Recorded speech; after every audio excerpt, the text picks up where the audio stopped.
I flew 2,700 miles to my sister's $1 million Boston wedding.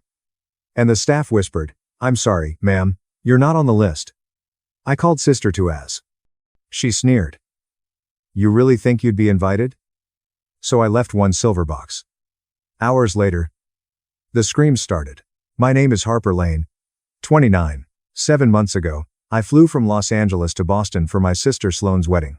I walked up to the check-in table, smiled, and gave my name. The staff looked at each other like I had just said the wrong password. One of them checked the list. Then checked again. A third person leaned in. I could feel the pity before anyone spoke. "I'm sorry, ma'am," she said. "Your name isn't on the list." I stepped away and called my sister. She picked up with an irritated breath. I said, "I'm at the venue. They're saying I'm not invited." She did not even pretend to be surprised. "You really think you'd be invited?" she snapped. That was it. No apology. No explanation. Just that. So I left. Quietly. No tears. No scene. I walked out like I belonged there. Because I refused to give her the satisfaction. I still had a gift. A small silver box.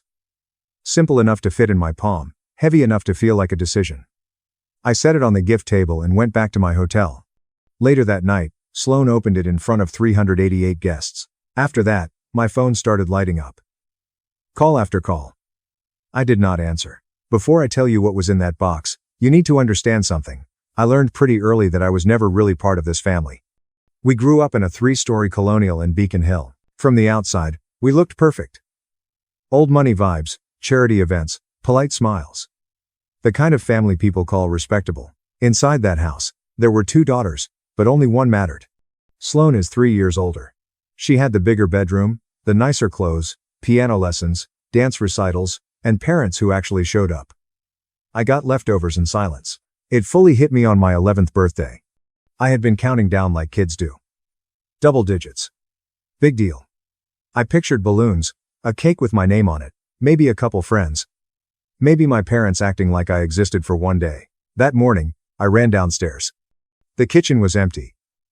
My mom was in the living room on the phone, planning Sloane's cotillion like it was life or death. My dad was already working. Neither of them looked up when I walked in. I said, "Mom, it's my birthday." She covered the receiver like I was interrupting something important. "I know, sweetheart. We'll do something later." They never did. That night, there was a knock on my bedroom door. It was my grandmother Vivienne, my dad's mom. She came in with a small wrapped box and sat on the edge of my bed like she had been waiting all day to catch me alone. "Happy birthday, my darling girl," she said. Inside was a real camera. Silver body. Leather strap. It felt huge in my hands, like it belonged to someone older, someone braver. She smiled and said, "You have an artist's eye." Then she touched my cheek and said something I still hear in my head. "One day, the world will see what I see in you." I had no idea that camera would end up changing my life. I think she did. 9 years later, I graduated high school with a full scholarship to Rhode Island School of Design. I was proud of myself. I wanted my family to be proud too. I wanted them to show up for once. Graduation was on a Saturday afternoon. I was giving a short speech about following your passion. I rehearsed it for weeks.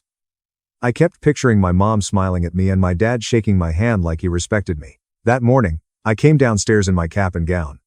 Sloane was at the kitchen table scrolling on her phone. My parents were gathered around my dad's laptop like something urgent was happening. I said, "The ceremony starts at 2. We should leave by 1 if we want good seats." My mom did not look up. "Sweetheart." Something came up. I just stared at her. "What do you mean?" My dad said it like it was obvious. "We can't miss Sloane's Goldman Sachs networking event. It's a huge career opportunity." My dad said, "It's a huge career opportunity." I stood there in my graduation gown, holding my speech notes. "It's my graduation." My dad lowered his voice, like he was doing me a favor. "Photography isn't a career, Harper. Maybe you should think about business school like your sister." Sloane smiled. Soft.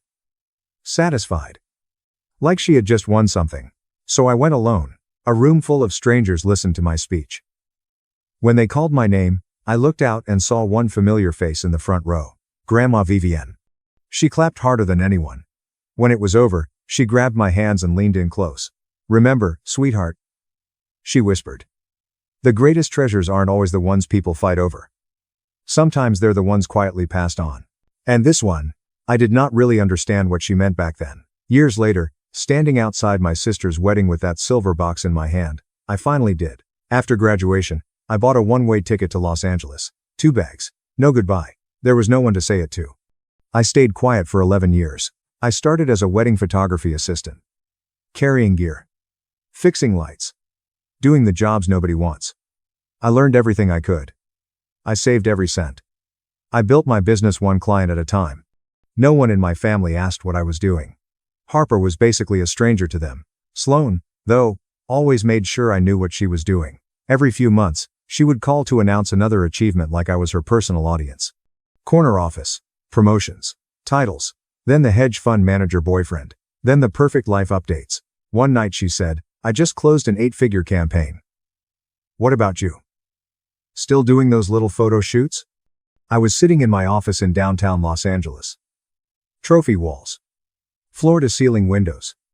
A client list that would have made her choke on her own ego. I kept my voice calm. I'm doing well, Sloan. Congratulations. Thanks, she said, like I had complimented her shoes. Mom and Dad are throwing me a celebration dinner next week. Obviously, you're not invited. It's just immediate family. Immediate family. I let that sit for a moment. Then I said, of course, have a wonderful time. After I hung up, I looked around my workspace. R.Studios made $3.4 million last year. We had magazine features, celebrity clients, and a 14-person staff. Sloan had no idea. My parents had no idea. Nobody did. For a while, I told myself it didn't matter. Their approval didn't matter. Then Grandma Vivian died, and everything shifted. It was a Tuesday morning. I was reviewing contracts when my phone rang. Unknown Boston number. Miss Lane, a man said, this is Beckett Hale, your grandmother's attorney. I'm very sorry to inform you that Vivian Halstead passed away last night. It felt like the world stopped moving. Grandma Vivian was 84. She had been slowing down for years, but I still thought I had more time. I kept meaning to call. To visit. To tell her I loved her properly. I flew to Boston that day. Her funeral was held at Trinity Church. Hundreds of people were there. She supported art programs, galleries, scholarships, young artists. She loved beauty and creators, and the whole city seemed to know it. I sat alone in the third row. Up front, my parents accepted condolences like they were the main characters. Sloan floated around in a black couture dress, dabbing her eyes with a handkerchief like she was performing grief. Then I noticed it. When she leaned in to hug my mom, something in her face changed. Something greedy, something hungry. Sloan glanced at my mother. My mother glanced at my father. They leaned in close, voices low. Jewelry collection, Sloan whispered. Have you talked to the lawyer about when we can? Not here, my mom cut in. We'll discuss it after. I watched my family organize Grandma Vivian's casket. Hands adjusting flowers. Straightening ribbons. Moving on. She deserved better than that. All of us did. As people began to leave, someone touched my shoulder. Miss Lane, a man said quietly. I'm Beckett Hale, your grandmother's attorney. Could you stay a moment? There's something she wanted you to have. My chest tightened. Of course there was. I had no idea that what he was about to show me would change everything. We went into a small office at the back of the church. He closed the door and sat across from me, placing a manila envelope on the desk. Your grandmother came to see me 2 years ago, he said. She was very clear about her wishes. What I'm about to give you is separate from her public will. He slid the envelope toward me. Inside were 2 legal documents and a handwritten letter. The first was a notarized estate amendment. I read it once. Then again. Then a third time. Just to be sure I wasn't misunderstanding. The Halstead jewelry collection. All of it. $2.6 million worth. Left to me. Not Sloan. Not my mother. Me. My hands started shaking when I unfolded the letter. My dearest Harper. If you're reading this, I'm gone. I need you to understand why I made this choice. Sloan sees these pieces as trophies. Things to show off and be envied. You see their history. Their meaning. You understand that beauty isn't about possession. It's about preservation. Your mother and sister will be angry. They will say I made a mistake. But I have watched you grow into someone remarkable, even when no one else was watching. These pieces belong with you. All my love, Grandma Vivian. I cried right there in that chair. There's one more thing, Mr. Hale said gently. Your grandmother asked that this remain confidential until you decide the right moment to disclose it. I nodded. I couldn't speak. I left the church with those papers in my bag and a secret I would carry for 7 months. I never imagined I would need it. 4 months after the funeral, the news broke. Sloan was engaged. Asher Calloway. Old Connecticut money. His family owned a massive portion of New England commercial property. My parents had always wanted this kind of match. Status. Wealth. Everything lining up perfectly. The wedding was set for the Grand Belmont in Boston. 380 guests. 7 figures. Every detail planned within an inch of its life. I waited for an invitation. Weeks passed. Nothing. I checked the mail every day. Refreshed my email constantly. I kept telling myself it was delayed. That my sister was just being my sister. Finally, I called my mom. Mom, I haven't received my invitation yet. Should I RSVP directly to Sloan, or? Silence. Then she said my name carefully. Harper. Sloan asked me to talk to you about that. My stomach dropped. She feels the wedding is very intimate, my mom said. And she thought it would be better if you didn't attend. I almost laughed. Intimate? I said. I saw her Instagram. There are 380 guests. Another pause. You know how you can be at these events, my mom continued. Awkward. We don't want anything to distract from Sloan's day. I sat there holding the phone, listening to my own breathing. I see, I said finally. Thank you for telling me. Then I hung up. That night, I scrolled through Sloan's social media. Tiffany's registry. Engagement parties. Dress fittings. Hundreds of comments congratulating her. There was no place for her sister among those 388 guests. I stared at my phone for a long time. And then I made a decision. 4 days before the wedding, I booked a one-way flight from Los Angeles to Boston. I didn't tell anyone. I didn't ask permission. I packed one small bag. On my kitchen counter sat the gift. A silver box tied with a white ribbon. Small enough to slip into my purse. Easy to carry. Easy to leave behind. I barely slept the night before my flight. Part of me wanted to stay home. To stop caring. To avoid one more rejection. But caring was the problem. I always cared. My family had ignored me for 29 years. I was used to their dismissals. Their disrespect. I thought distance would fix it. 2,700 miles didn't. I wasn't going to Boston for revenge. I wasn't going to make a scene. I wasn't going to confront Sloan. I wanted one thing. To give my sister a wedding gift. Just once, I wanted to show up. At 6 in the morning, I put on makeup, slipped into a navy dress, and looked at myself in the mirror. You can do this. I whispered. The silver box was already in my purse. I didn't know what would happen when Sloan opened it. I only knew I couldn't keep hiding the truth forever. Grandma Vivian trusted me to choose the moment. As the plane lifted off, I knew that moment was coming. The Grand Belmont Hotel was exactly what I expected from my family. Overwhelming. Flowers everywhere. Crystal chandeliers. Marble floors that probably cost more than my first apartment. A string quartet played while people in designer gowns and tailored suits flowed into the ballroom. I stood at the edge of it all, the silver box in my hand. My heart was pounding so hard I could hear it in my ears. As I walked toward the check-in table, I suddenly became very aware of how simple my dusty rose dress looked compared to everyone else. 2 women in black sat behind a guest list so thick it looked like a novel. Good afternoon, I said. I'm here for the Lane Calloway wedding. Of course, one of them said politely. Name, please. Harper Lane, I said. I'm the bride's sister. She smiled and ran her finger down the list. Then again. Then slower. Her smile faded. I'm sorry, ma'am, she said. Your name isn't on the list. My face burned. Could you check again? Lane. They flipped pages. Another woman leaned in to help. There's a Howard Lane, she said. A Diane Lane. Sloan Lane, soon to be Calloway. She looked up at me, almost apologetic. No Harper. Behind them, the ballroom doors were wide open. I could see white tables, tall centerpieces, and people laughing with champagne glasses in hand. 380 guests. Every single one invited. Except me. The receptionist shifted uncomfortably. Ma'am, is there someone I could call for you? No. I said quietly. It's fine. I'll handle it. I stepped away and pulled out my phone. I called Sloan. She answered on the second ring. What? She said. Already irritated. I could hear music and laughter behind her. Glasses clinking. Her perfect day in progress. Sloan, it's Harper. I'm at the hotel. They say I'm not invited. If you wouldn't eventually went for mover. Silence. Then she said, flat and calm, I know. That's because you weren't invited. I expected it.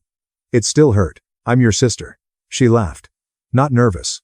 Not awkward. Cold. You really think you'd be invited? She said.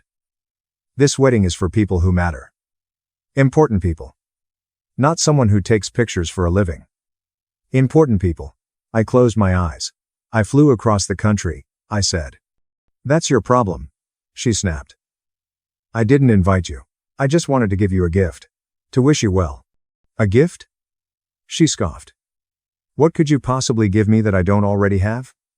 Let me guess. A homemade photo album? A coupon for a free portrait session? I didn't answer. Let me be clear, she said. No one wants you here. Not Mom. Not Dad. And definitely not me. You've always been an embarrassment to this family. Go home, Harper. Go back to your little life in California, and stop pretending you belong in mine. I stood there in the foyer, surrounded by strangers, holding my phone like it weighed 100 pounds. I didn't yell. I didn't beg. I understand, I said quietly. I'll leave your gift at the reception. Fine, she said. Whatever. Just don't cause a scene. Then she hung up. I looked at my phone and smiled to myself. I knew what was inside that box. The gift table was massive. Tiffany blue. Hermes orange. White and gold everywhere. Crystal decanters. Silver frames. Envelopes thick enough to make statements. I walked up slowly with my small silver box. One of the reception staff watched me, clearly confused about why I was still there. I placed my gift on the edge of the table. It looked almost invisible next to everything else. Tucked under the ribbon was a simple card. To Sloan. From your sister, Harper. Ma'am? Someone said softly. I turned. One of the women from the check-in table had followed me. Are you sure you don't want to stay? She asked. I could try to speak to the wedding coordinator. I smiled and shook my head. No, thank you. Then I added, some gifts speak louder when the giver isn't in the room. She blinked, unsure what to say. I took one last look at the ballroom doors. My family was inside. My mom admiring Sloan's dress. My dad networking. Sloan glowing in the attention she had always craved. No one was looking for me. That was fine. They would remember me soon enough. I walked through the lobby past the string quartet and the chandeliers. Beautiful people in expensive clothes everywhere. I didn't look back. When I stepped outside, the October air hit my face, cold and grounding. I took a deep breath, pulled out my phone, and booked the next flight back to Los Angeles. As my taxi pulled away from the Grand Belmont, I smiled to myself. Sloan would open my gift during the party. 2 months later, life dealt another card. Maybe fate. Maybe my grandmother. It was a Wednesday afternoon. I was at my desk reviewing bills when my assistant stepped in. Harper. You have a call. Someone named Blair Kensington. Someone named Blair Kensington. My heart skipped. Blair Kensington. The Blair Kensington. Owner of Kensington Events. One of the most powerful wedding planners on the East Coast. Senators. Celebrities. Old money families. She was also one of Grandma Vivian's closest friends. I took the call. Mrs. Kensington, I said. It's been a long time. Too long, my dear, she said warmly. Vivian spoke about you constantly. She was so proud of what you built. My throat tightened. Thank you. I'm calling because I have a bride in Boston who needs a photographer, she continued. Very particular. Very demanding. She wants the best. And I told her Everlight Studios is the best. I appreciate the referral, I said. There was a short pause. One thing you should know, Blair added gently. The bride is your sister. I stopped breathing. Sloan signed the contract last week, she said.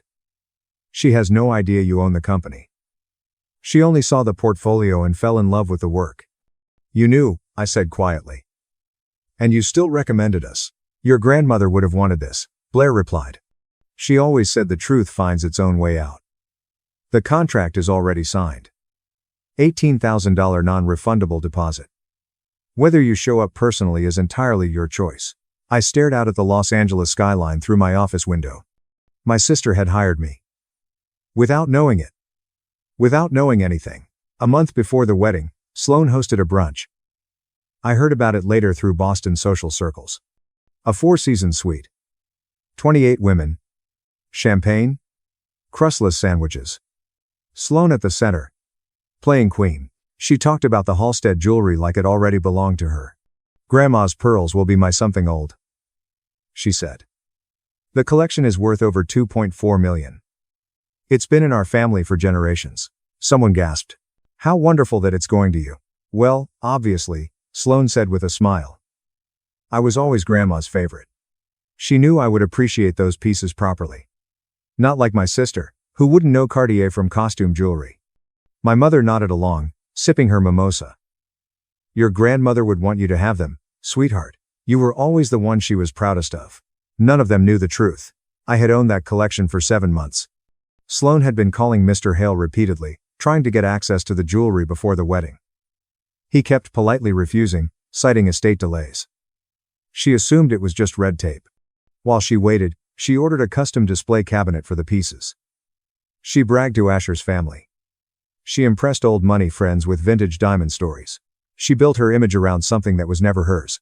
She thought Grandma Vivienne loved her best. She was wrong. And soon, 380 of Boston's elite were going to watch her find out. That evening, a taxi dropped me at Logan Airport as the sun set over Boston Harbor. The reception would be starting soon. In my family, that meant dinner, speeches, cake, and gift opening. I sat in the airline lounge with a cup of coffee, watching planes cut through the orange sky. My phone lay silent on the table. No calls. No texts. I thought about Grandma Vivienne. About the camera she gave me when I was 11. About the way she saw me when no one else did.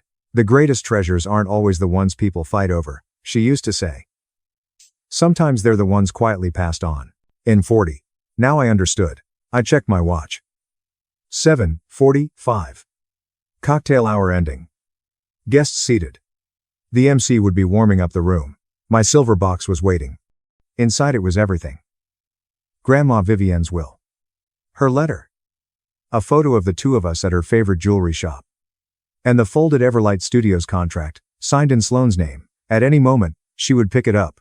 Back in the ballroom, the room glowed. Crystal chandeliers over ivory tables. White roses and hydrangeas everywhere. White gloved servers moving between courses. 380 guests. Boston's elite. The Callaway Network. Sloan's perfect world. She sat at the center in a Vera Wang gown, diamonds around her neck and wrists. Asher sat beside her, smiling, devoted. My parents beamed from the head table. My mother dabbed her eyes. My father shook hands with Asher's dad like a merger had just closed. No one mentioned me. No one noticed the empty chair. During cocktail hour, guests admired Sloan's jewelry. Just wait until you see Grandma's collection, she whispered proudly. I'm inheriting it. Over $2.4 million in heirloom pieces. I'll be wearing the pearls to the Met Gala next spring. People gasped, admired, applauded. Then dessert arrived. The MC tapped the microphone.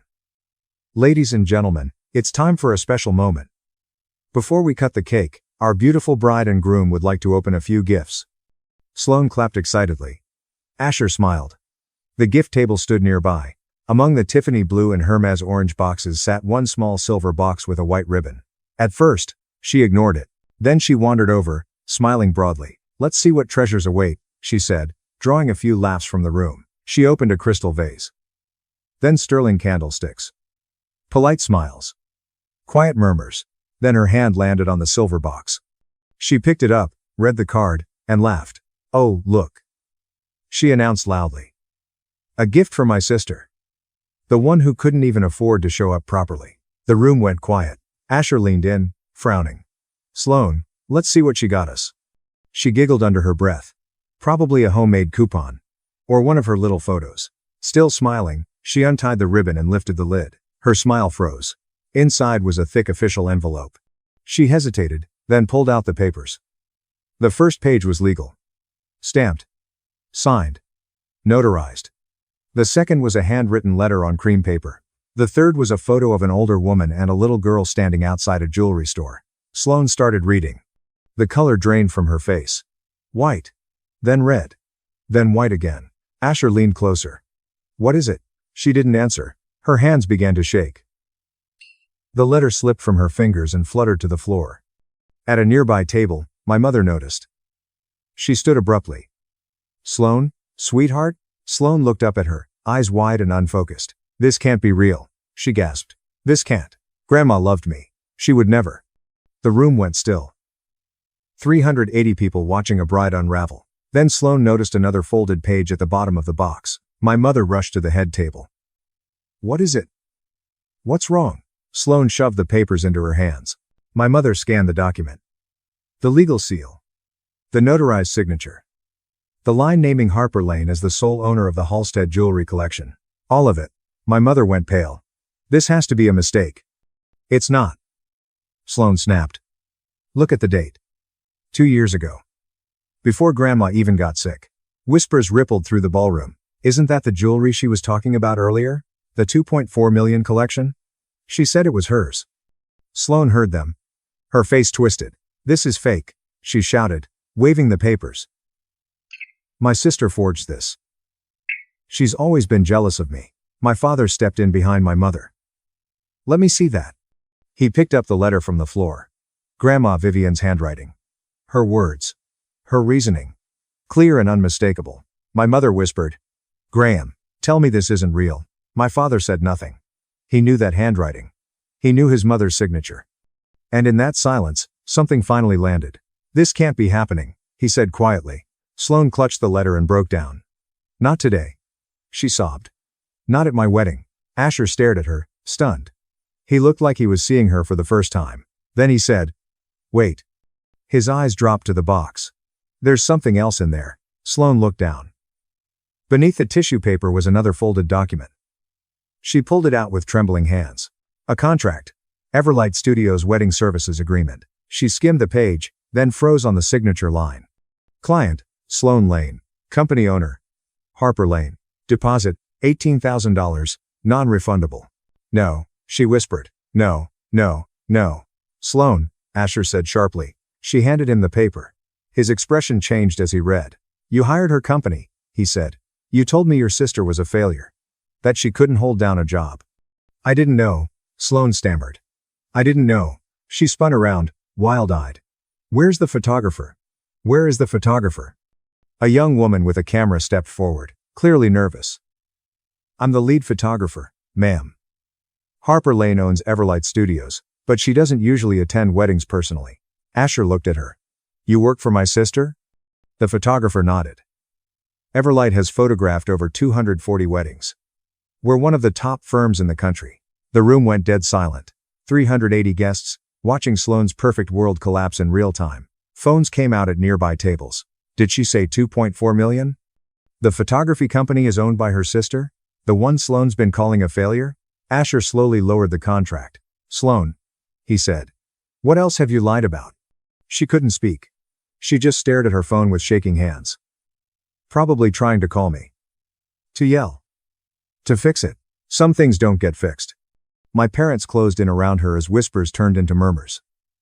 Mascara streaked down her face while she clutched the papers like they might disappear if she held on tight enough. Then Blair Kensington stepped forward. She had been standing off to the side, watching quietly.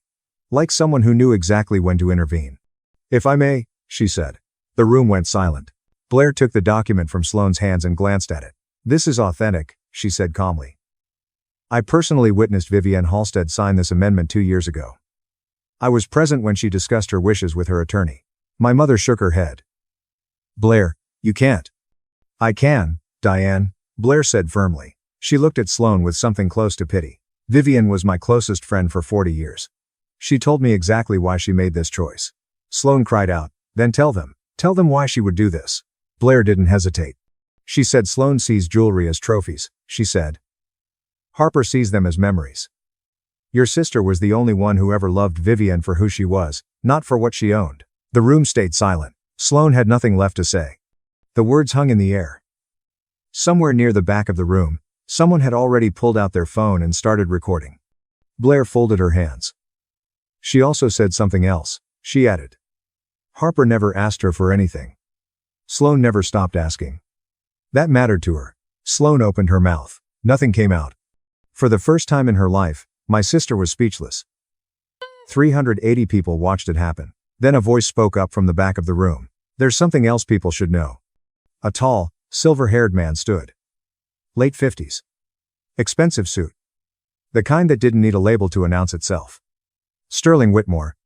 CEO of Whitmore Media Group. One of Asher's father's closest friends. I know Harper Lane, he said evenly. She photographed my daughter's wedding last year in Malibu. 550 guests. She was exceptional. Sense of Getter, member for .coms, where is really Sunshine? Where is really Sunshine? The room stirred. A woman at another table leaned forward. Wait. Harper Lane? Everlight Studios? They shot our foundation gala. They were in vogue. More voices joined in. They did the Whitmore ceremony.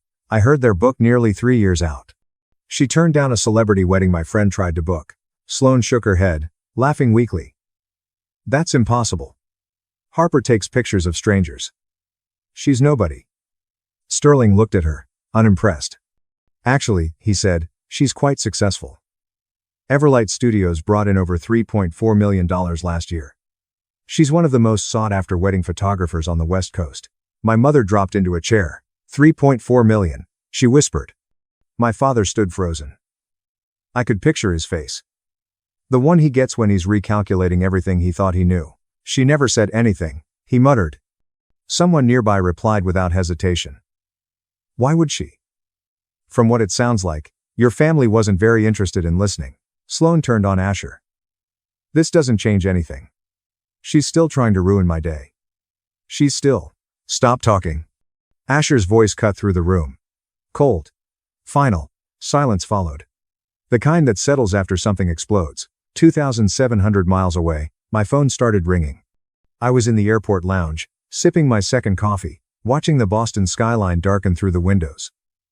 I let it ring. 6 calls. 12. 18. Then the messages started pouring in. Sloane, pick up the phone right now. And destroying Alan. Sloane, you ruined everything. Sloane, how could you do this to me? Mom. Harper. Call me immediately. We need to talk. Dad, this is unacceptable. You will explain yourself. Sloane, the whole room is staring at me. Sloane, what was in that box? 53 missed calls. Anger. Panic. Desperation. All lighting up my screen. I muted my phone and slipped it into my backpack. My gate was boarding.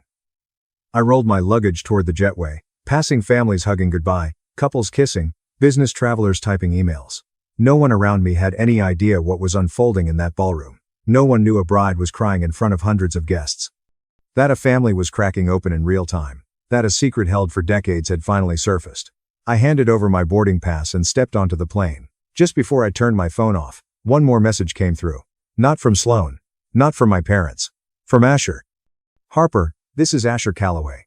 I'm sorry to contact you like this. I got your number from the Everlight contract. I stood near the jetway entrance, reading as passengers streamed past me. Sloane is inconsolable, the message read. She won't explain anything. She keeps saying you betrayed her. Another message followed. She told me you were mentally unstable. That you couldn't hold down a job. That your family had to cut you off for your own good. My chest tightened. I believed her. I never questioned it. I never tried to meet you or hear your side. I'm realizing now that was a mistake. A flight attendant touched my arm. Ma'am, we need you to take your seat. Now breathe. I nodded and moved down the aisle, still reading. The reception ended early. Half the guests left after Blair spoke. My parents are asking questions I don't have answers to. I don't know what to believe anymore. I buckled my seatbelt. Another message appeared. I'm not asking you to explain anything. You don't owe me that. I just wanted you to know I'm sorry. For believing her without question. I typed back. Asher, thank you for reaching out. I don't have any ill feelings toward you. Whatever you decide about your relationship, I hope you find clarity. His reply came almost instantly. The wedding is over. I don't know if the marriage will be. I need time to think. I turned my phone off as the plane pulled away from the gate.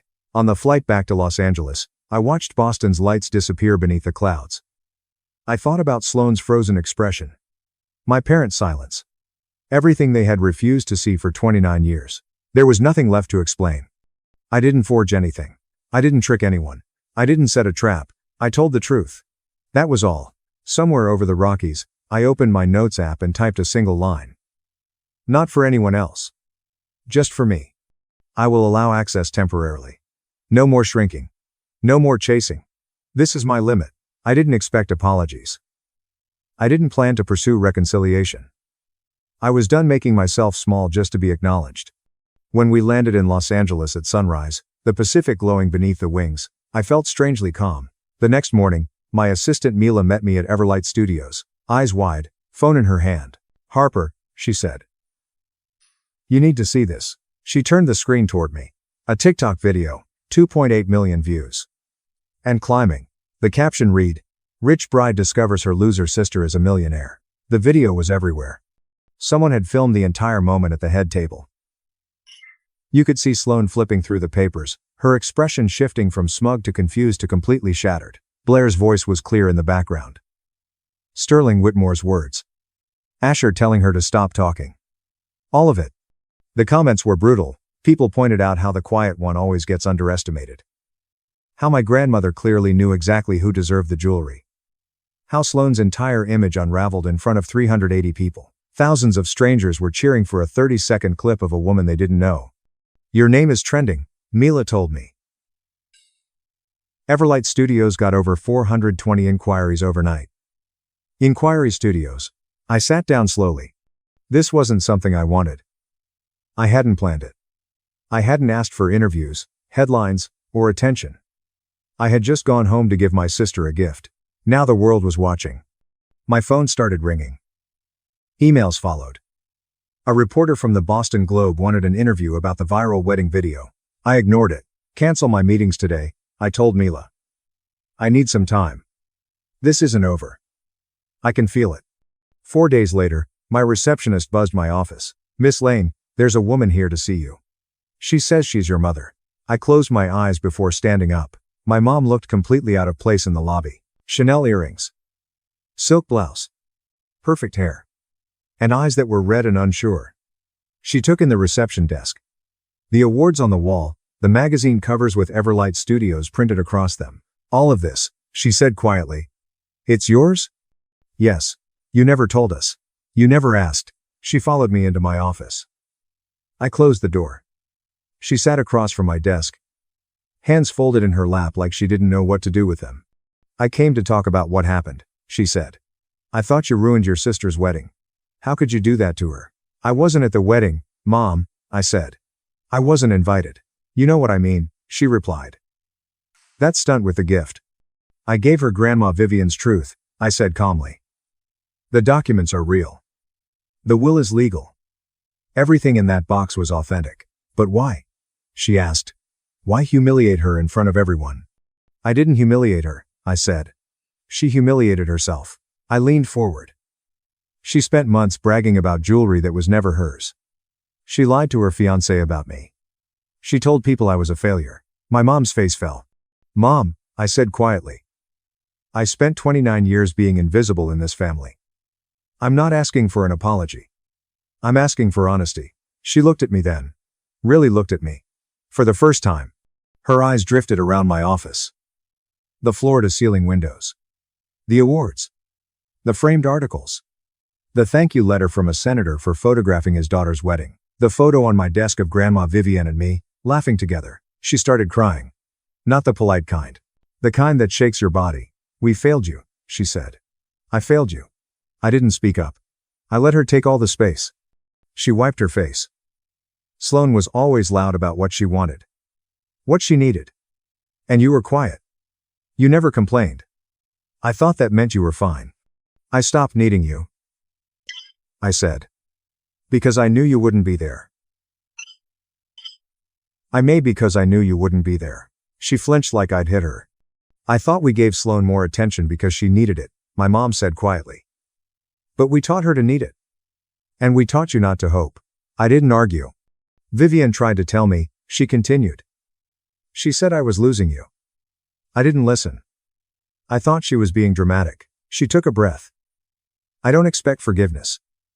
I just needed you to know I see it now. I stayed silent. Then I nodded. It was something. Not forgiveness. A beginning. Before she left, she told me what had happened since the wedding. Asher postponed the honeymoon, she said. He's staying with his parents. He says he needs time to think about whether he still wants to be married. She rubbed her temples.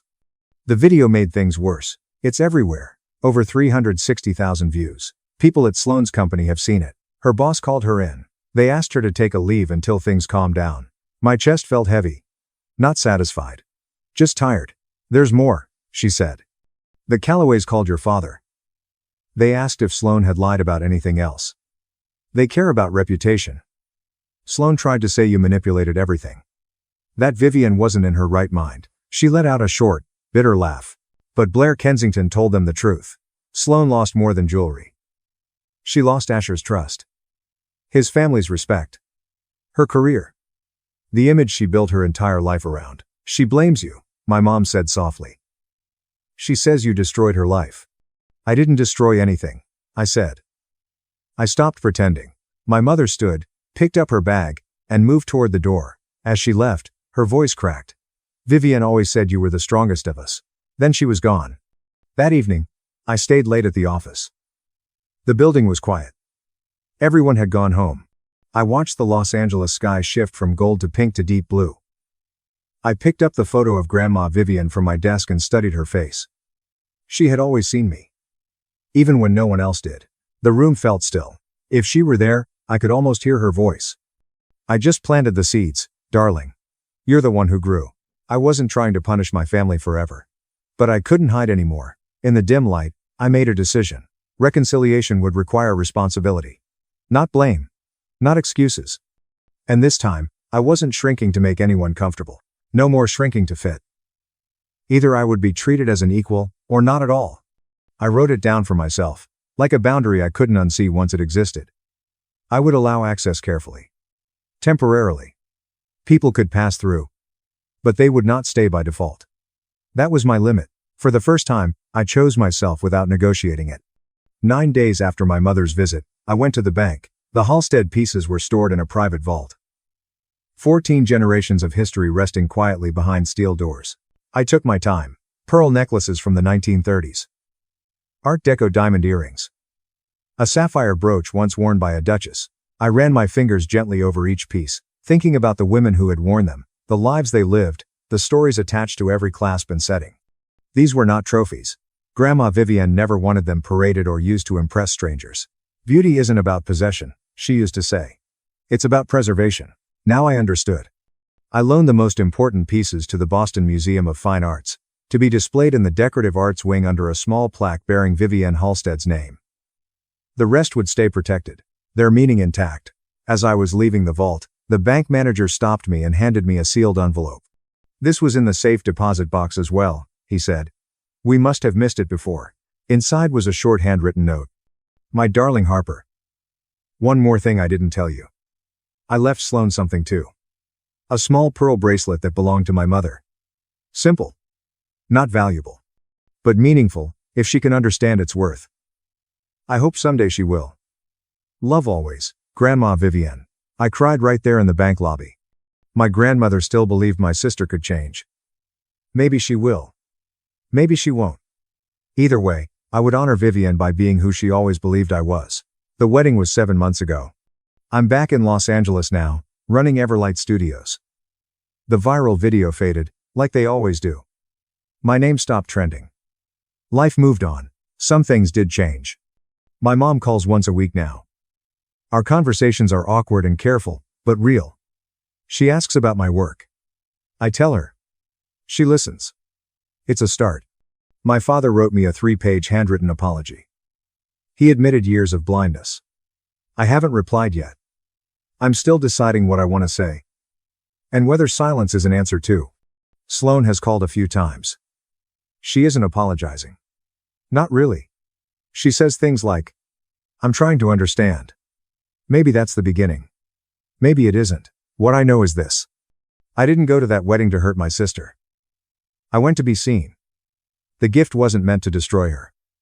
It was meant to end my silence. That was my first real choice. If this story hits close to home, if you've ever been made invisible in your own family, you're not alone. Thank you for listening. My parents skipped my wedding for my sister's beach vacation. They called me selfish for refusing to change the date. Then months later, they demanded I attend her wedding. I looked at the invite and said, "Not this time. I'm 34 years old, and I recently got engaged to my girlfriend Claire, who is 29 years old. We've been dating for 6 years, and no one was surprised when I proposed. Our family's new marriage was on the way, and everyone appeared pleased for us. We got praise from my parents. My 6-year-old younger sister Brooke was thrilled. Lucas, 38, my oldest brother, was excited for the big day. It seemed fine at first. Claire and I chose our wedding date quickly. It wasn't random. We chose our meeting anniversary. That day was special to us, so getting married on it seemed appropriate. We decided, booked the venue, and started planning. My family first agreed. My mother asked about themes and colors. My father joked about giving a famous wedding speech, and Brooke and Lucas asked where. Almost nothing missed. About a month later, my mom gently suggested the date might not suit everyone. Brooke first was vague, but she soon confirmed her contrasting vacation and Lucas mentioned his company retreat. The reasons started piling up, making our wedding seem unimportant. I ignored it until Brooke expressed her dissatisfaction. She told me our wedding was the week of her annual ladies' holiday, which she and her friends had done for years. She said it was terrible timing and she didn't want to choose between her vacation and my wedding. Claire and I were confused. We planned our wedding date months in advance. Brooke and her friends might plan a trip at any time. Not a work or family emergency. It was vacation. I informed her that she was invited to the wedding, but the date would not change. Then my mother pressed. She suggested I find a solution so Brooke wouldn't miss anything important. I claimed our wedding wasn't absolutely necessary. It was one of our most significant days. Instead of compromising, my mother doubled down, acting like I was being tough. Then Lucas joined. He noted my wedding was the same weekend as his company's annual retreat. It appears he attended annually for networking and team building. He didn't beg to modify the date, but he indicated he'd have a tough choice. At this point, my family seemed to view our wedding as a convenience. After being quiet, my father said, "A lot is going on that time of year." As if to justify their opinions, Claire was surprised. She'd always gotten along with my family, but she never expected such a strong reaction to a wedding date. She asked if my family was always like we, putting themselves first before me. In retrospect, they have a pattern. They expected everything to revolve around them.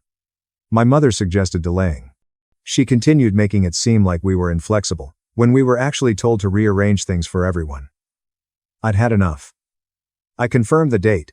We wouldn't postpone because Brooke wanted beach drinks or Lucas had a business meeting. We gave everyone plenty of notice, and they could attend if they wanted, but we wouldn't schedule around them. Brooke was not pleased. She said I was selfish and family should come first. I reminded her it was my wedding, not a family supper. She could skip a vacation once if she wanted to be there. The situation worsened. My relative told me my family was talking how difficult I was acting. It looked like they changed history. There were others who ignored my wedding. I made things difficult by expecting them. Some encouraged me, but others said I was causing too much trouble. Claire cautioned me not to let it affect me, and she was right. We were satisfied with our selection and would not allow this folly cloud our enthusiasm. I gave them one last warning. The date was set. We would not alter it. Good for them if they wanted to be there. If not, it was their call, but I wouldn't argue. Mom and Brooke refused to accept this and kept pushing. I realized it wasn't just scheduling. Control was involved. My family didn't like that I stood firm because they were used to me bending over for them. No problem if they didn't come. I wouldn't nag them to attend my wedding. Brooke did not relent. She messaged the day after I stated the date would not change. This time, guilt trips were the only argument. She said she had been looking forward to her annual trip for months, had paid for everything, and was unfairly forced to choose between a vacation and her brother's wedding. Messages appeared every 2 hours. She stopped asking me to change the date. She said I damaged her by not doing it. My mother intervened. Initially, signals were unclear. They were subtle and almost casual, like family comes first and you'll understand when you have kids. She quickly dropped the charade and got to the point. She disliked my inflexibility and thought I was stubborn. It appears Brooke was not alone in her issue. She described other angry family members. No names. Just broad assertions about how many people think you don't care about your family. Lucas ceased replying. No calls, texts, or anything. Though not as vociferous as Brooke, he had clearly chosen a side. 2 texts discussing wedding arrangements, not the turbulence, went unanswered. He prioritized his business event, and that was it. My father eventually spoke up. Instead of supporting me, he paused, and said he and my mother were pondering attending. He pretended that family issues caused him to forego my wedding instead of making a decision.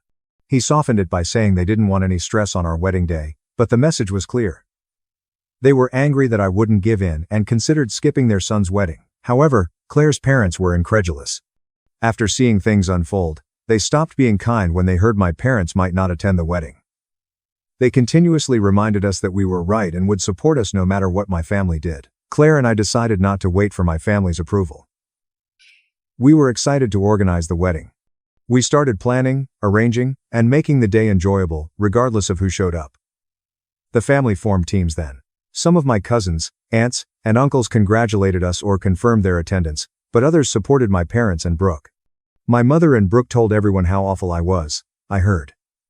I caused problems by not compromising, they asserted. The Facebook post followed. I knew who my mother was talking about, even though she never addressed me. A long passive-aggressive post about how some people forget family and how selfish actions drive loved ones apart. The statements were nasty too.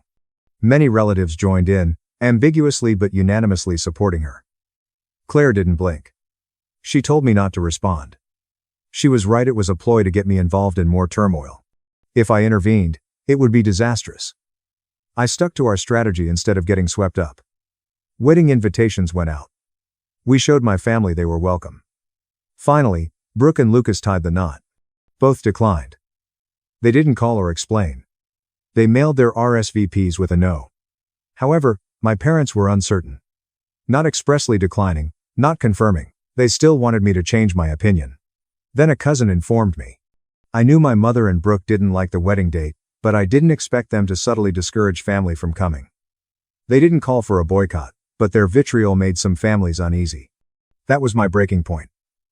I was tired of appeasing people who didn't care about me. I wouldn't keep pleading with my family to come. Claire and I sat down, looked at each other, and decided. We wouldn't waste time on them. The wedding would be great whether my relatives attended or not. The honeymoon came, and we went without telling them. The wedding day arrived. I woke up early and stared at the ceiling before realizing. It happened eventually. Today was the culmination of months of planning, anxiety, and upheaval. Claire was getting dressed with her bridesmaids in another room. The house was lively. Her family was up since dawn to make sure everything was perfect. Then my phone vibrated. Your parents, Brooke, and Lucas won't come, a cousin texted. There was no rationale or last-minute alteration. Just what I expected. I put my phone away and dressed. The suit fit well. Everything was ready. Claire's parents were greeting visitors, coordinating car arrivals, and playing beautiful music outside. There was no doubt they had advanced. No other wedding was treated like this. They treated it like their son's wedding, not their daughter's. Amazing ceremony. The venue was packed except for my parents, Brooke, and Lucas's seats. I expected it, but seeing empty chairs was different. Her father walked Claire down the aisle. Her brother stood proudly behind her crying mother. I had a few cousins, aunts and uncles who didn't believe my mother's stupidity, and Aunt Margaret, my favorite aunt. The biggest surprise of the day. She sneaked onto a chair as the ceremony began, surprising me. Later, she pulled me aside and shook her head. I disregard your mother's words. My nephew. I couldn't miss this. Claire and I said our vows. Once the officiant married us, it was over. Tension gone. No more waiting. The audience yelled when we kissed. I forgot about my family in the clamor of praise, laughter, and passion. The reception followed. Claire's family met us with affection and attention upon entry. A magnificent supper was served with toasts and glasses. Everywhere I turned, Claire's relatives was checking in, assuring our happiness and making the day special. By not attending, my relatives failed to make this wedding feel hollow. I received an envelope that night. From my parents. A check with a message saying, "We hope you learn the value of family someday." I folded it and put it in my pocket without saying anything. I put the check in my jacket unread. Claire understood immediately. She held my hand under the table and continued talking as if nothing had happened. We laughed, danced, and took pictures. Nothing would ruin the night. The photographs and videos spread. Everything looked great, guests said. Some relatives said, wishing my parents had been present. Hours later, Brooke posted a strange Instagram tale. Some disregard familial traditions. Not surprising, but upsetting to see her double down rather than think. It wasn't necessary to name or call out. Timing said everything. I got another note the next morning. A voicemail this time. It was too long, Mom. She didn't shout, but her tone was the same as when she wanted me to know I was wrong. She described how the family was falling apart, I had alienated them, and Brooke and Lucas were sad. My father sent an SMS after she said, "After everything we've done for you, I never thought my own son would do this." I regretted the outcome. He avoided answering my question about whether he had tried to persuade Mom or Brooke to reconsider. His regret was not about what happened. Silence's consequences. Claire rolled her eyes as I read it. Our wedding was lovely. Stop them from rewriting. She was right. We wouldn't allow guilt trips pull us back. We packed our bags and went on our honeymoon without telling anyone. The honeymoon was amazing. Claire and I were alone, stress-free. We chose a beautiful resort with white sand beaches, unlimited drinks, and a serenity that made it easy to forget the wedding preparations. Our phones were off for the first few days. No calls, messages, or distractions. No vacation for drama. I checked my phone one morning and saw missed calls, unread texts, and family group chat notifications. At first, I ignored them. Claire's phone also lit up. Mom, sister, and Lucas called and texted. Something happened. I opened the group chat and chaos ensued. My mother was having a meltdown, yelling out wedding guests. She claimed they betrayed the family by supporting me and Claire. She was outraged because they were named, accused of inciting rudeness, and taking sides. The first target was Aunt Margaret, who surprised me by appearing. My mother wrote a lengthy, theatrical letter about how she thought loyalty didn't matter anymore and how some people were easily influenced. Brooke came in to assist. No effort was made to hide her disgust. She was furious that anyone would celebrate my wedding instead of her vacation. My cousin was fed up. Let me clarify. After skipping your son's brother's wedding for a vacation and work event, you're furious with others that went. Makes sense. Brooke ignored this and became the victim. Minutes later, she posted a dramatic Instagram story with a black and white photo and meaningless text like, "Some people forget who's always been there for them. And loyalty isn't what it used to be." Meanwhile, Lucas messaged me privately. He rarely spoke, but he said he didn't anticipate things to escalate this rapidly. He seemed to want to stay impartial but wasn't sure how. He said, "I don't want to get in the middle of it." It was too late. My mother went next. She switched tactics and grabbed Claire's phone. Long, guilt-inducing, and pretended caring, the message. She said I was tearing the family apart and Claire needed to calm me down before it was too late. Claire glanced at the message, grumbled, and replied immediately. "We're on our honeymoon. We're not interested in this drama." She placed her phone down and drank. Arguments continued throughout the group conversation. My mother and Brooke were upset, but more family members objected. Many wedding images and videos were available, showing how happy everyone was, even without my parents, Brooke, and Lucas. Then, Aunt Margaret snapped. "You shame yourself. You choose. Now handle it." Then my father intervened. Obviously not publicly. His note was quiet and half-hearted. "I lament the outcome. The end." No apology was sincere. No opposing my mother or Brooke. Another useless regret without action. Then Brooke heard about the honeymoon. She probably thought we were still at home cleaning for the wedding or something. She was upset when she realized we were on an aircraft and drinking on a beach without telling anyone. Group discussion erupted again. She shouted, "Wow. Guess we really mean nothing to you. And you couldn't even tell your own family where you were going." That was enough for me. One last message. Each of you chose. Mine I made. Have a good week. I muted. Returning home from the honeymoon was like entering another world. Claire and I drank beverages on the beach for over a month while my family fell apart. We got notifications as soon as we landed and turned on our phones. I first noticed difficulties when my mother broke down on Facebook. She wrote a passionate essay on how she never thought her child would turn against family and how some people let outsiders damage solid relationships. She didn't name me, but everyone who knew the incident knew. Many distant relatives commented. Some happy, some uncomfortable. But trying to be unbiased. Brooke followed closely. She posted a sad photo captioned, "Some bonds aren't as strong as you think." Even without names or callouts, the message was clear. She received compassion when she asked. Friends and family left heart emoticons and letters stating she deserved more. Family division followed. A cousin told me that some family members thought my parents and Brooke were harsh, while others wished things had gone differently. Despite the lack of violence, it was clear that some would rather avoid conflict than confess fault. Some people put avoiding scandal before the wedding. Then my father arrived. His typical indifferent regrets were all I heard after the ceremony. It was odd seeing him outside our house. He wasn't a decisive person. Yet he stood as if he comprehended the damage.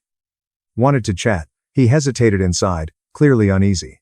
He then said he disagreed with my mother and Brooke but had to stay silent. He said they had been enraged in the weeks preceding up to the wedding and made it clear that if he resisted, he would be punished. Claire listened silently, but I could see she and I didn't believe it. At this point, my father knew what was happening was wrong but did nothing to stop it. After everything went wrong, he wanted to be the helpless mediator. Claire didn't hold back. She reminded him he allowed it. He witnessed my mother and Brooke lie, guilt-trip family members, and boycott their son's wedding for ridiculous reasons. My demand came then. His support and remorse for the outcome had to be expressed publicly and to my mother and Brooke. Not in a whisper or intimate conversation. He should defend me instead of giving useless apologies. He recanted quickly. He muttered about how complicated it was and how he didn't want to complicate it. In other words, he was ambivalent. Instead of speaking, he preferred to observe. I only needed that message. After leaving, Brooke made his last move. She wrote me a long, ridiculous text about how selfish I was and how I disrupted family harmony. She complained about how I embarrassed her and why no one respects you. Only that. I completed. I stopped her. Stop texting. Stop passive hostile social media posts. Enough of her nonsense. Gone. Lucas soon reached out. His message was plain. Should have done more. I'm sorry. He didn't explain his silence. I accepted that he had failed to help me when he should have without rationalizing it. At this point, I understood some family members would never change. My mother and Brooke believed they had done nothing wrong. Lucas was seeing that my father was too cowardly to challenge them. Maybe not enough to fight them, but enough to admit he was wrong. That convinced me Claire and I would proceed without them. Months passed. After the wedding chaos, social media meltdowns, and failed guilt trips, I thought my family had accepted reality. I moved on. Claire and I enjoyed our lives without regular upheaval. The text started suddenly. My mother casually checked in via text. After I didn't respond, she intensified, reminding me of Brooke's wedding and acting like I had to apologize for everything they'd done. I was surprised when Brooke unblocked me on social media after being radio silence. She didn't send any messages, but she started enjoying old photos from before things broke up. Claire noticed immediately. No request was needed. They want something, she said. Of course, she was right. A few days later, a relative announced Brooke's wedding. That prompted the unexpected compassion. Missing me kept her from reaching out. She wasn't fixing anything. She invited me to her wedding. Next came the invitation. It wasn't personal. A conventional wedding invitation was sent to me and Claire without an apology. Claire looked at it and then at me. Does she expect us to ignore it? It appears they expected that. Mother's texts became lovely. She suddenly prioritized family and new beginnings. She cleverly pretended the wedding was a family gathering to avoid the chaos. Then Lucas called. Not theatrical. But his point was clear. Come up to make things right. They said. He said Brooke and my mother saw this as a great chance to move on from everything. Brooke messaged me directly, so she must have felt obligated to recognize me. First in months, she reached out. Definitely not an apology. She was acting bigger. She promised to forgive me if I came. All I needed to see. I replied simply. I thought you didn't mind inconvenient wedding dates. Refused the invitation. Mom quickly called. I skipped the first few. Similar guilt-tripping babble was included in her message. I split the family. I was petty. I hurt Brooke on her special day. I remained calm. I heard from family days later. The word spread. Brooke was furious. She told everyone I was immature and bitter for skipping her wedding. She seemed startled that I would hold a grudge over something so minor. Claire laughed at it. Then she had a great idea. Please schedule a weekend excursion. And we did. Luxury resort with everything. We told a few cousins casually during discussion. The news reached Brooke. Then calls and messages stopped.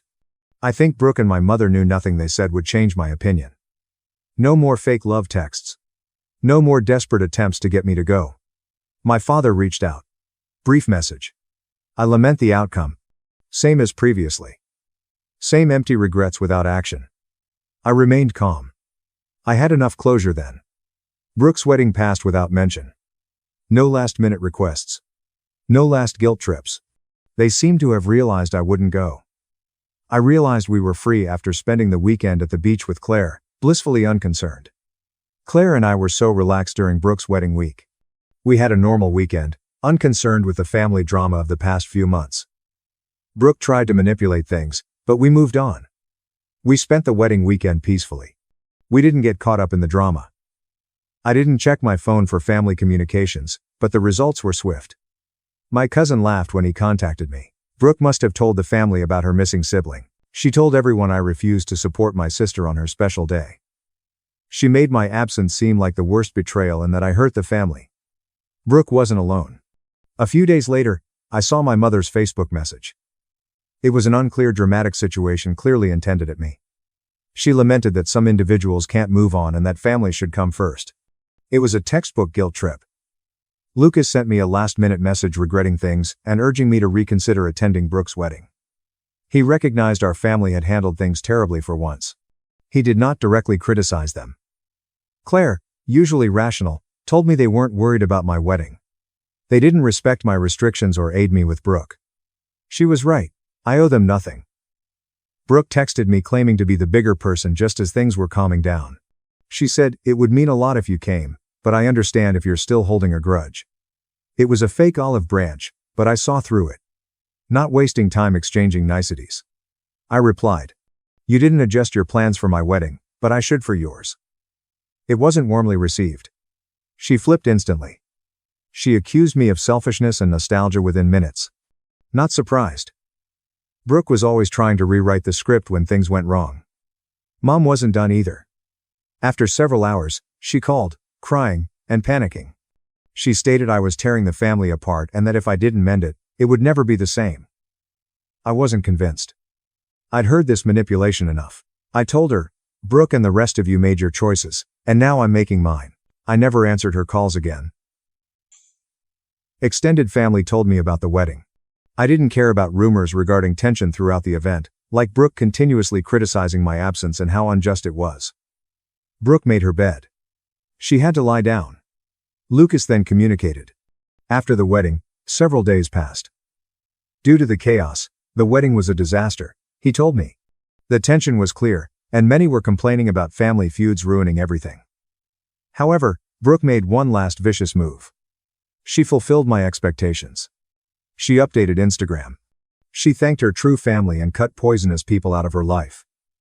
The irony was obvious. She had rejected me for setting limits, but now she claimed to be graceful. Naturally, my father confessed privately. He knew Brooke and Mom had gone too far, but he didn't say anything. He hated how things turned out but was too scared to say anything. He was irritatingly cowardly. He was silent the whole time and suddenly acted like he was trapped. Now I was completed. Claire and I would not squander another moment at this circus. We didn't need this chaos. Instead, we planned a sumptuous supper to celebrate our independence. Brooke's wedding ended, and we won. We weren't worried about the chaos. We tolerated passive-aggressive posts. Our satisfaction was paramount, and nothing could change that. We toasted to our serenity, a life without poison, removing those who cause drama and manipulation, and most importantly, to the future we were establishing without their toxicity. Family no longer controls us. My family hasn't spoken since Brooke's wedding 4 years ago. Not surprised. After the dust settled, I went on, but the pandemonium remains. For instance, Brooke's marriage is disintegrating faster than expected. Under 18 months after the wedding, a cousin told me Brooke and her husband fought often. It seemed to be about finances and competing life goals. Two common issues when people rush. I guess Brooke was always obsessed with appearances, and the perfect fairy tale wedding wasn't enough. I heard Brooke was upset but didn't care. Her story had portrayed me as the villain for months, but now it was changing. No social media filter could fix her bad marriage. As expected, Mom pretended everything was fine even if it wasn't. My wedding was never acknowledged by her, not even with a half-hearted Facebook comment. She kept quiet, never revealing anything or recognizing anything. She denied I left because she and Brooke made it hard to stay. However, I saw something weird. My father liked certain Claire Me photos I posted. Photos of us traveling, attending events, and living. I thought it was a coincidence, but no. He liked almost every image and added, "Good to see you happy." But he never spoke publicly. He ignored our wedding. He appeared to be offering solidarity without being with me. Lucas, who had stayed neutral, showed signs of exhaustion. Several times, he messaged me about irrelevant things, family memories, and mutual friends. Just one day, he stated that. He admitted the family's strife harmed him. He told me he couldn't handle Brooke, Mom, and Dad's drama. He said he was always trying to mediate while others made things worse. Brooke's behavior didn't improve. It was like she couldn't stand being excluded. I saw vague posts on her social media about growing up with toxic people and recognized indifferent people. It was evident she meant me. I stopped paying attention to her nonsense by then. True twist came next. Claire and I found out we were pregnant. It was a turning point we'd been working toward. We initially told only a few sympathetic family members who had helped us during the disaster. As much as we wanted to enjoy it, I should have known how my mother would react. She learned from family, not me. What she did caused a breakdown. She wrote to me, "I hope you don't punish your child the way you punished your family." She blamed me for not notifying her first, as if she was entitled to know. Claire was fed up. She blocked my mother and Brooke from all social media to avoid extra trouble. I didn't blame her. Claire was being kind to keep the peace after I'd had it with them for a while. The ship sailed. My father wrote me soon after. He worried about the family falling apart and wondered if we could fix it before the baby arrived. A familiar pattern. He advised me to forgive, and forget for family. I stopped falling for it. I told him only positive, supportive people will be around our child. No restrictions. I would no longer let Brooke or Mom put us down. Claire and I had a fresh chapter, and I wouldn't let them ruin it like they did everything else. Lucas was finally understanding. He grew distant from Brooke and Mom. He said he could see how toxic the situation was and didn't have the stamina to handle it. He was conflicted, but he knew sticking with Mom and Brooke would prolong the conflict. The ultimate power move followed. Claire and I hosted a lavish baby shower without my family. It was neither mean nor petty. Simple, honest expression of our feelings. We didn't need them to celebrate this milestone. Friends, extended family, and a caring support network were there. The shower exceeded our expectations. Joyful, romantic, and stress-free. The important people were present, and that was enough. Brooke's praise and Mom's fake pity weren't needed. Which portion is best? They were unaware. Even though they weren't invited, that seemed like the biggest win. After moving on, we planned to continue our journey without baggage. After Brooke's wedding 4 years ago, I no longer regret cutting ties with my family. The divorce of Brooke last week was almost lyrical. Not 2 years after the wedding, she made a display of it, and her marriage failed.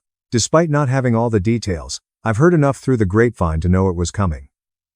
As with everything else, she rushed into that marriage, and the fractures formed instantly. My mother tried to spin the matter, as always. Instead of taking responsibility, Brooke rushed to Facebook to tell her story of how a horrible spouse took advantage of her wonderful heart.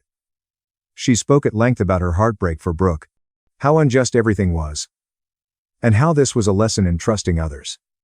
No one mentioned how Brooke's actions caused the calamity. Mom couldn't acknowledge her role in this. Lucas followed. He wrote me a simple yet significant note late one night. It was the communication I wanted but didn't expect. Just, "You were correct. Mom and Brooke are poisonous." The facts were presented without excuses. Not even mad.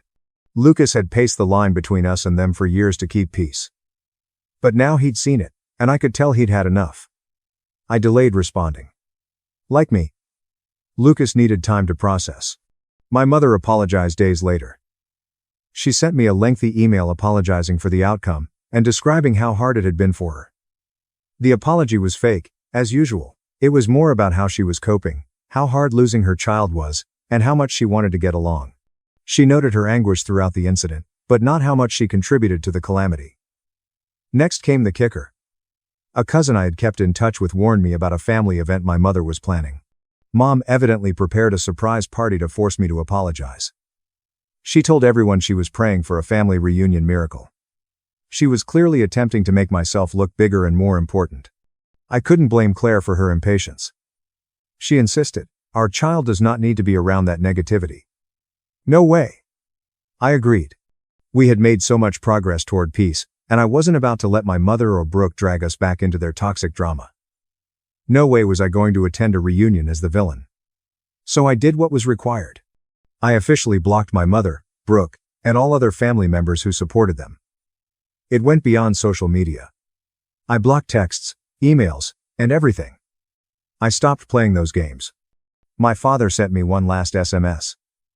Similar to his earlier communications, he professed grief but refused to publicly support me. He said, "I wish things had turned out differently, but I understand why you're done." A simple, "I get it," felt like a cop-out. He never apologized or spoke up about letting my mother and Brooke abuse me. I couldn't accept his peace request at this time. Sure, Brooke continued. She personally messaged me on Instagram to chat. She said she wanted to go on and re-establish our family. At this moment, I was done. I ignored the message. I wasn't interested in more manipulation. She ruined her reputation. Soon later, smearing began. According to friends, Brooke was telling people that I had broken up the family for no reason. Not even unexpected by now. She'd long portrayed me as evil. It wasn't surprising she was still doing it behind my back. I didn't care. I knew the truth, as did everyone meaningful in my life. Brooke and Mom stopped trying to contact. Not because they had a profound epiphany or were struck with sorrow. It was because they knew I would persevere. I refused to return to their deception and guilt. They stopped bothering and sending messages. Finally, I felt free. I and Claire were doing better than ever. We got everything we wanted when our baby arrived. We were surrounded by people who cared, recognized our limits, and supported us completely. I couldn't have asked for more affection for our baby. Lucas became distant from Brooke and Mom. He eventually discovered what I always knew. The only way forward was without them. He may never openly address them, but I'm sure he sees what I've witnessed. Cutting them off was my best decision. It was hard yet necessary. I built a better life and thank everyone who helped me. Other family members can continue their activities. In my eyes, I won. I prefer peace. I choose Claire and my future. At dinner, Mom said, "Be a good daughter," while Dad used my fake signature to move $3.2 meters. I let them finish the transfer. Then the screen flashed red. Federal fraud alert triggered. It logged. My sister screamed, "Undo it." I said, "You can't. My name is Sloan." At 34, I never thought a family meal in our calm suburban hometown would feel like walking into a firing squad. As a mid-sized IT company's CFO, I can recognize danger, manipulation, and questionable investments. My professional career could not have prepared me for what I observed after my grandmother died last month and left me an inheritance large enough to convert my family into strangers overnight. That evening's drive to my family folks' place felt more like a descent than a commute. So tightly squeezing my 9-year-old sedan steering wheel, my knuckles were going white. The paid-off automobile was reliable and functional. As I turned onto my childhood street and saw the groomed lawns and large mansions, I felt sick again. I parked in the drive. A new premium SUV took 3 slots. It had chrome rims that cost more than my wardrobe and was mirror polished. My parents paid for my sister Marlo's automobile as she discovered herself. Her 7-year-old self-discovery began in high school. My stomach sank. I paused in the car. Breathing. I touched my phone in my pocket. Quite warm.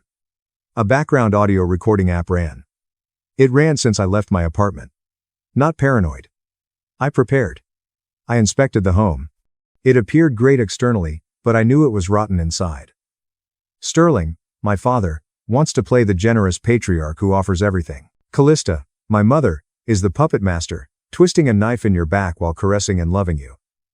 And then there's Marlo, the golden child, who could do no wrong even when she burned our lives.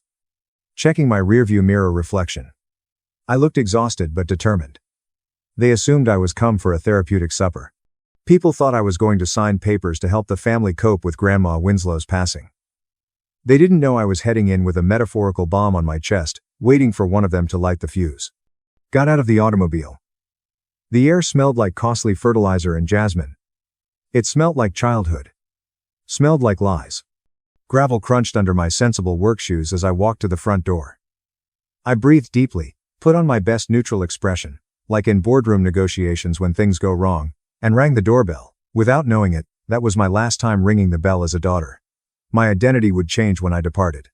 Their story would have me as the villain and mine the hero. You must understand my family structure to understand why I have a recording app in my pocket. Animals have predators and prey.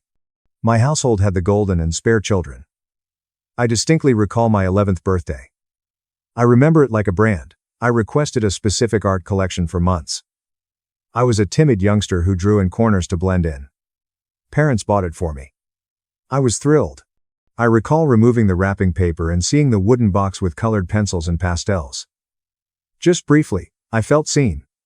Felt loved. Then one 4-year-old Marlo cried. Not only did she cry, she cried. She fell on the living room rug and yelled that it wasn't fair, that she wanted an art set, and that nobody loved her. An Oscar-worthy performance. Callista, my mother, didn't tell her to stop. My birthday wasn't mentioned. Instead, she regarded me. I'll never forget her eyes. It wasn't mad. It was frustrating, like I caused the problem by existing and receiving a gift. Sterling, my dad, kneeled beside me and said, "Sloan, honey, see your sister. Upset, she is. Would you rather not make your sister sad?" I was 11. I couldn't explain it. Yes, I didn't mind her sadness. My birthday. Stared at them. Mom snapped her fingers to give it to her. We'll send another next week. Sloan. Be bigger. The wooden box was taken from me. I watched Marlo receive it. Her tears ceased quickly. She grinned at me and clutched my gift while my parents praised her as a talented artist. Never got another art set. Next week never came. Such was the dynamic. Marlo was the sun, and we were planets burning up to warm her. She was noisy, demanding, and reckless. I was quiet, thrifty, and diligent. I learned early on to hide what I desired or Marlo would want it. I had to minimize my successes or Marlo would feel awful about her shortcomings. My parents supported her throughout. Teach her fault if she failed a test. Unless she made the cheerleading squad, the coach was biased. She could always use the family checkbook. I became the family utility player, handy for chores and high grades to brag about to neighbors, but never the priority. I became self-sufficient by necessity. At 13, I did my own laundry and lunches since Mom was too busy driving Marlo to auditions and practices for hobbies she would stop 2 weeks later. This discrepancy went beyond bias. About survival. I recognized that affection was scarce in my house and monopolized by Marlo. I stopped seeking love and sought stability. Every sidewalk coin I discovered was saved. I hid dollars in hollowed books.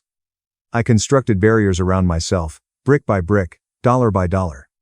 I was prepared for war without knowing it. I had a plan at 17.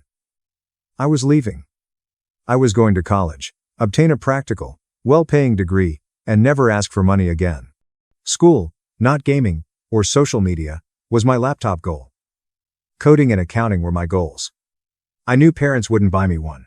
Marlo's parents purchased her a new car for her 21st birthday despite her failing her first semester of community college. So I worked. I spent all summer mowing lawns, babysitting screaming toddlers, and walking dogs in the heat. I saved every dollar. My closet held a big porcelain piggy bank weighed down by sweat and labor. My ledger recorded every deposit. I had $815. It was my fortune. After walking the neighbor's golden puppy, one late August afternoon, I came home. I was sweating, fatigued, and pleased to finally have enough for the model. Straight to my closet.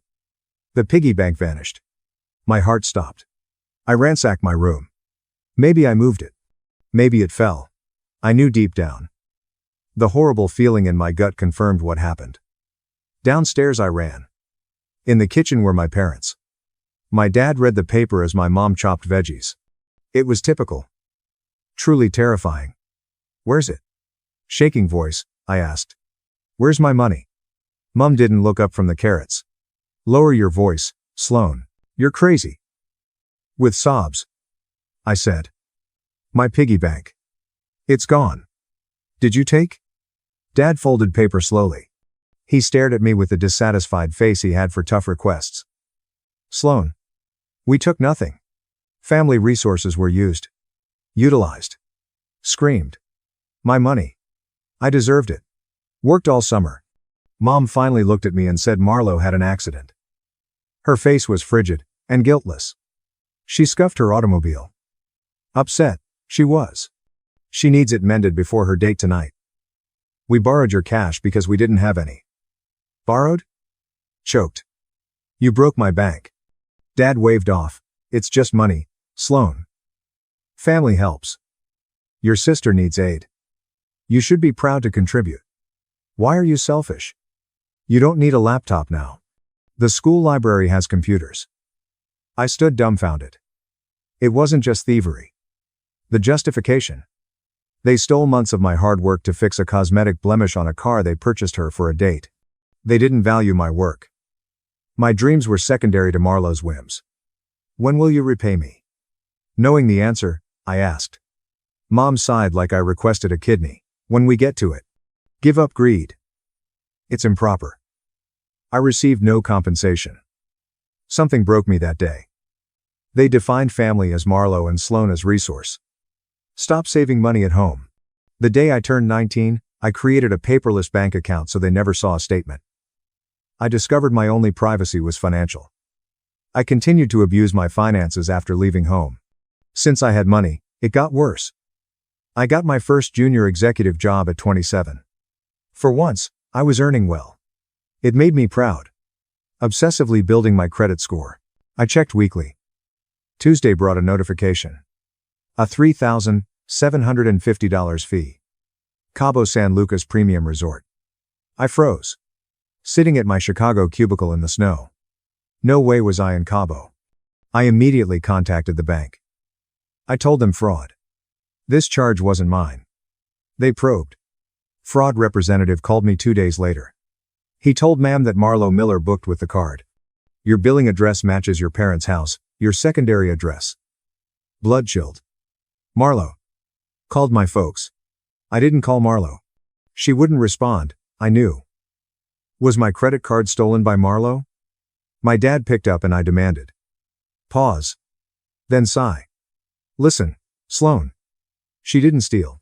She found your old statement in the rubbish drawer while visiting us. She was struggling.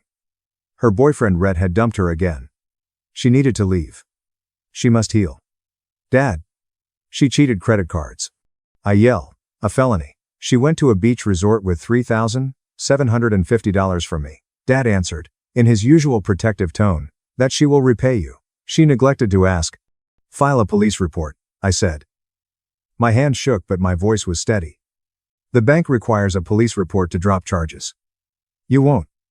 Mom's voice cut in from the extension. She sounded deadly. Filing a police report will give your sister a criminal record. You'll ruin her life with a dumb vacation. Do you identify as Sloan? Sister jailer? She damaged my credit. I said. I pay rent.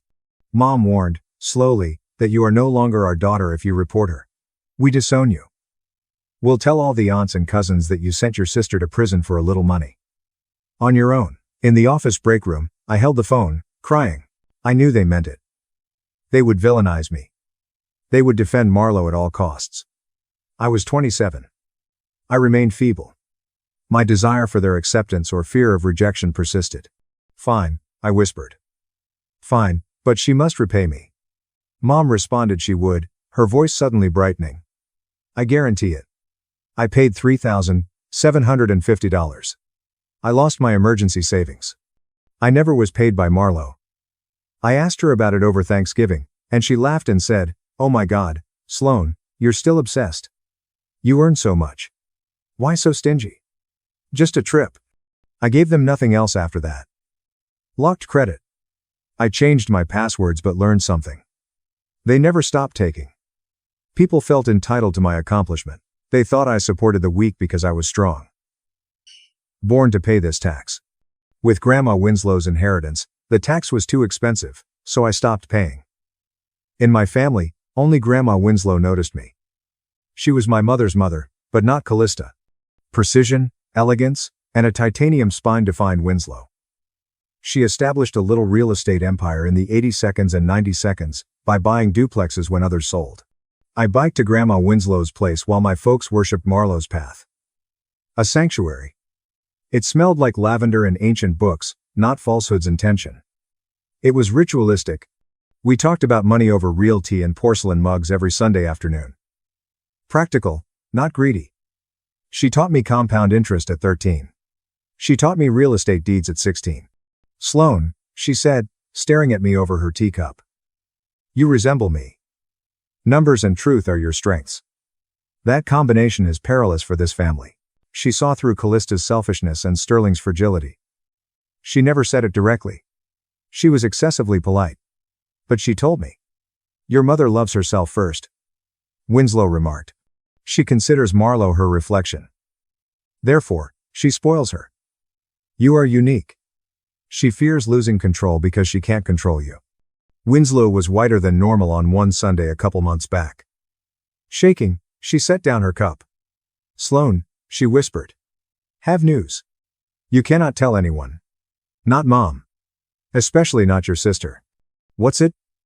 Grandma? I inquired with fear. Pancreatic cancer. She stated. Stage 4. My physicians estimate 4 months. My world fell apart. I sobbed and grabbed her hand. Her grip on my fingers was startling. Listen to me, she said. Do not cry yet. We must work. After I die, vultures will arrive. They've waited decades for my money. Callista has wasted her inheritance mentally. Marlowe thinks she'll receive the lake house. Her eyes were dead on me. Sloan. They perceive you as an ATM. Without me, the shield is gone. They will pursue you with everything. We must plan. We do what? Wiping my tears, I asked. We defend your freedom, she said.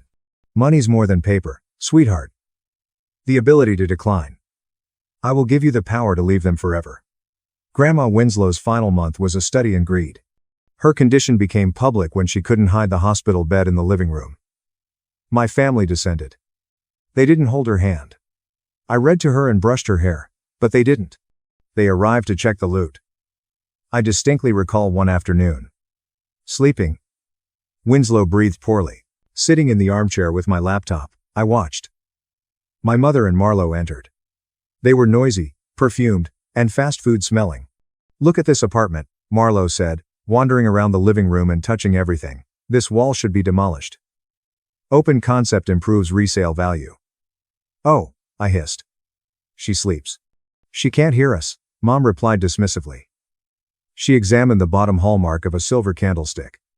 Sloan, we must catalog. You excel at spreadsheets. List anything valuable. Things shouldn't go missing before the estate settles.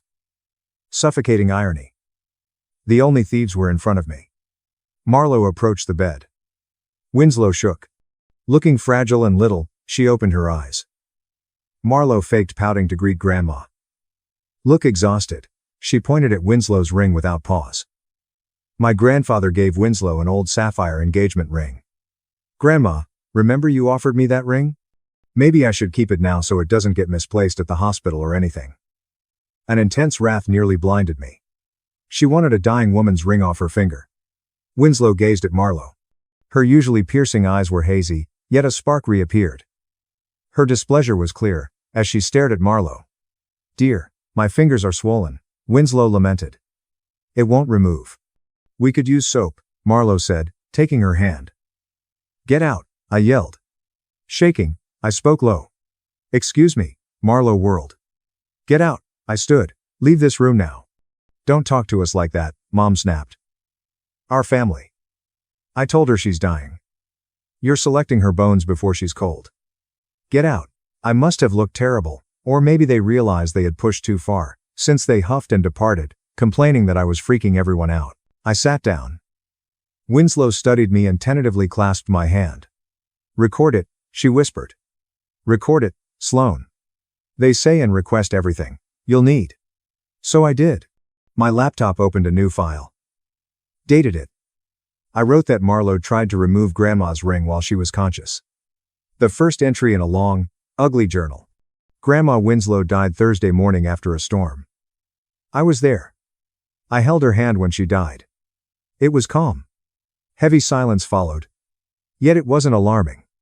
She felt free at last. Our family was in the hall. They fought over who would get the master bedroom when they sold the house. The silence didn't register until I opened the door and told them she was gone. My mother wailed and fell into my father's arms.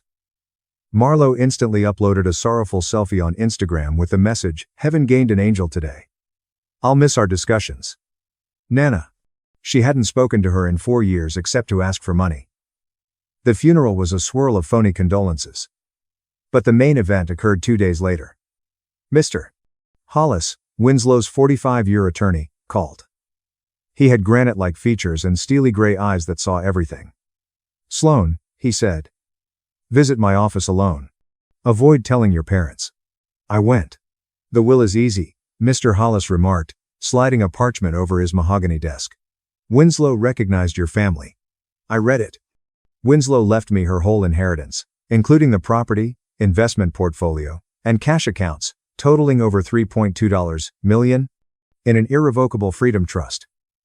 With me as sole beneficiary and trustee, Callista had nothing. Nothing for Marlo. Nothing for Sterling. Hollis said she left a letter but told me to wait. She encouraged you to start early. A head start on? To be honest, Hollis said. Winslow created a trap. You own the assets legally. Transferred at death. Family doesn't know that yet. They anticipate probate. They assume they can charm or intimidate their way to money. Leaning forward. We'll keep the trust private for 120 days. Let them expose their true colors. Choose to aid if they act with decency.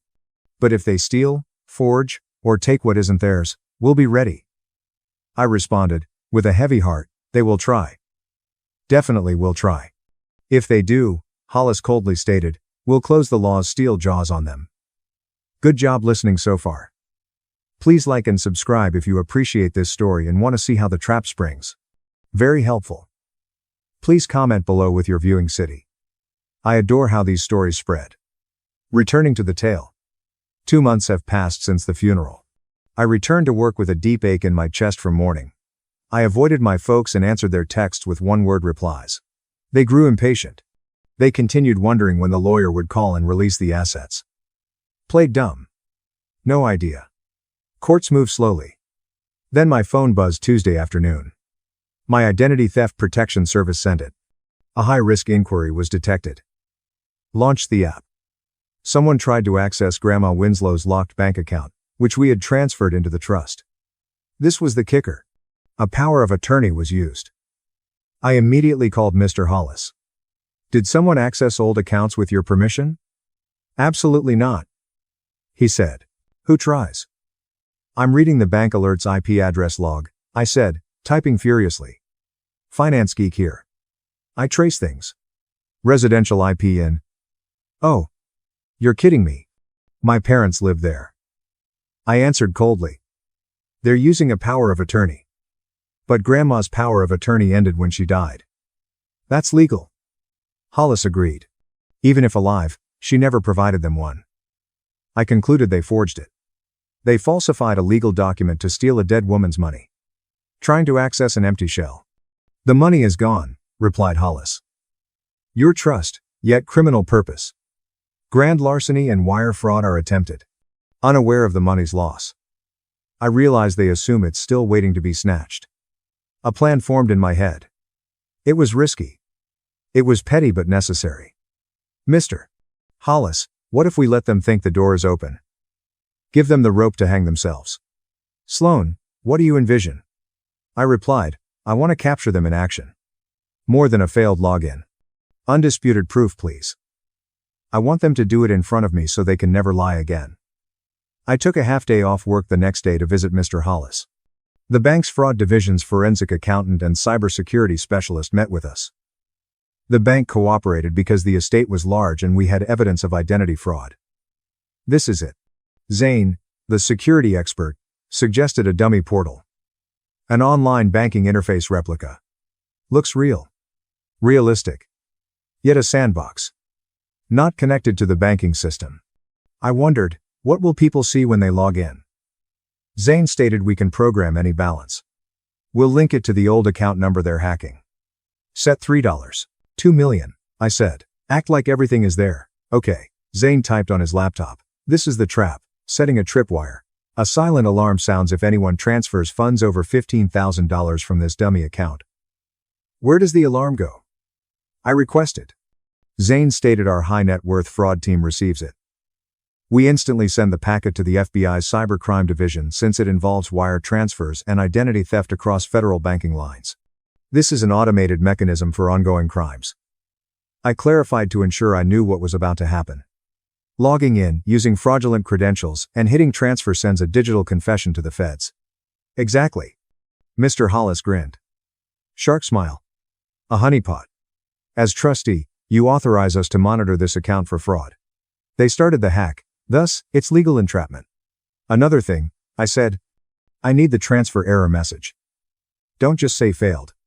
Let them know it's finished. Zane said rejection screens can be customized. Color it red. Bright red. Federal fraud alert triggered. IP recorded. Authorities informed. Brutal. Zane laughed. I love it. Set up by us. The trap was set. Just the bait was required. I knew family. They grew desperate. Marlo advertised her luxury bags on Facebook Marketplace. The credit card bills were due. It wouldn't take long. I just had to be there when they fired. I needed to see their greed destroy them. The call arrived 4 days later. I was examining a quarterly budget at my desk when my phone rang. Dad appeared on screen. I inhaled, centered, and replied. Sweet Sloan, hello, Sterling roared. It was too loud and happy. A used car salesperson was trying to sell a lemon. How's my hard-working girl? I'm okay, Dad. What's up? Your mother and I were talking, he said. We're sorry about recent events. We feel disconnected after Grandma died and everyone is concerned. The script was audible. Callista was practically signaling him in the background. He added, we want a family meal Friday. Just us. Mom's making lasagna. Definitely your fave. Lasagna. The standard manipulation meal. When they needed money, favors, or forgiveness, Mom baked lasagna. Trying to sound casual, he said we found Grandma's old papers in the attic. They may be crucial for the estate. Since you're good at that, bring your laptop and help us review them to make sure we're all on the same page. It existed. Bring your laptop. They desired more than dinner. Wanted my access. They probably couldn't hack the account without my device or phone nearby to bypass two-factor authentication. Maybe they wanted to force me to sign the forgery. Dad. I'm unsure. I said. I'm busy. Sloan, please, he begged the family. Marlo attends. She is eager to see you. She misses her little sister. Nearly laughed out loud. Like a parasite, Marlo missed me. It was over. Now was the time. Okay. I said. I'll arrive Friday at 7. Perfect. He seemed relieved. Honey. See you then. I love you. His call ended. I regarded the phone. I love you. Like a chocolate bunny, the words were hollow. Texted Mr. Hollis. This Friday night, stand by. I checked my laptop. I brought more than a PC. I brought the executioner's axe. They would put their heads on the block. Storms hit Friday night. Rain pelted my windshield as I approached the house. It fit. Sky cried so I didn't. I entered, shaking my umbrella. The house was cozy and fragrant. Roast beef, garlic, rich tomato sauce. My lizard brain briefly took over. Home. Safety. Food. I wanted to drop my luggage, hug my mom, and play again. I wanted Callista's smile as she left the kitchen to seem authentic. Sloan, she exclaimed, hugging me in a Chanel 5 and white wine scent. Look skinny. Do you eat enough? I'm all right, Mom, I responded stiffly, not hugging back. Come, sit. Sterling led me into the dining room. The table included fine china. The crystal wine glasses were out. There was more than dinner. It was made. Marlo was seated. She scrolled on her phone in a new dress she undoubtedly bought using a buy now, pay later app. She smiled predatorily at me. She said, "Hi, sis. Nice blazer. Very businesslike." I took my seat and said, "Professional, Marlo." I kept my purse by my feet. My laptop was in. I noticed Marlo glance at the bag, then away. Sterling poured wine.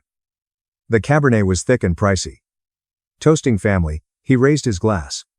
Mom repeated. To healing. To receiving what we deserve, Marlo mumbled into her glass. I raised my glass but didn't drink.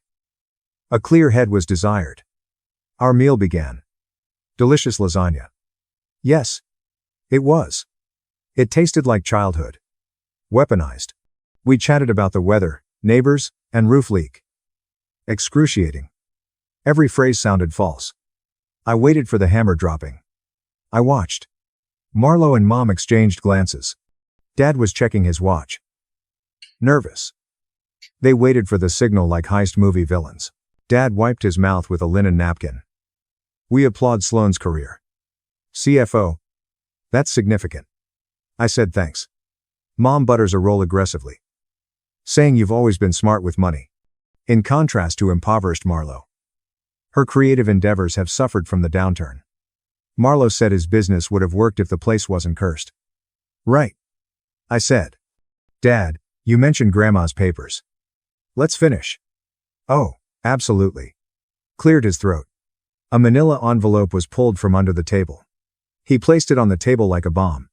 We discovered it. It resembles a document Grandma signed years ago. She changed her will. My heart battered my ribs.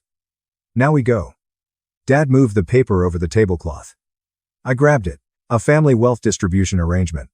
All liquid assets of Winslow's estate were to be transferred to a joint family account maintained by Callista and Sterling for all grandkids equally. I checked the bottom signature. My weak scrawl resembled Grandma's, but I recognized Winslow's signature better. She looped her B's precisely. Bad forgery. Then I saw the date. It was 4 days before her death. Grandma couldn't hold a pen 4 days before she died, I whispered. She was comatose.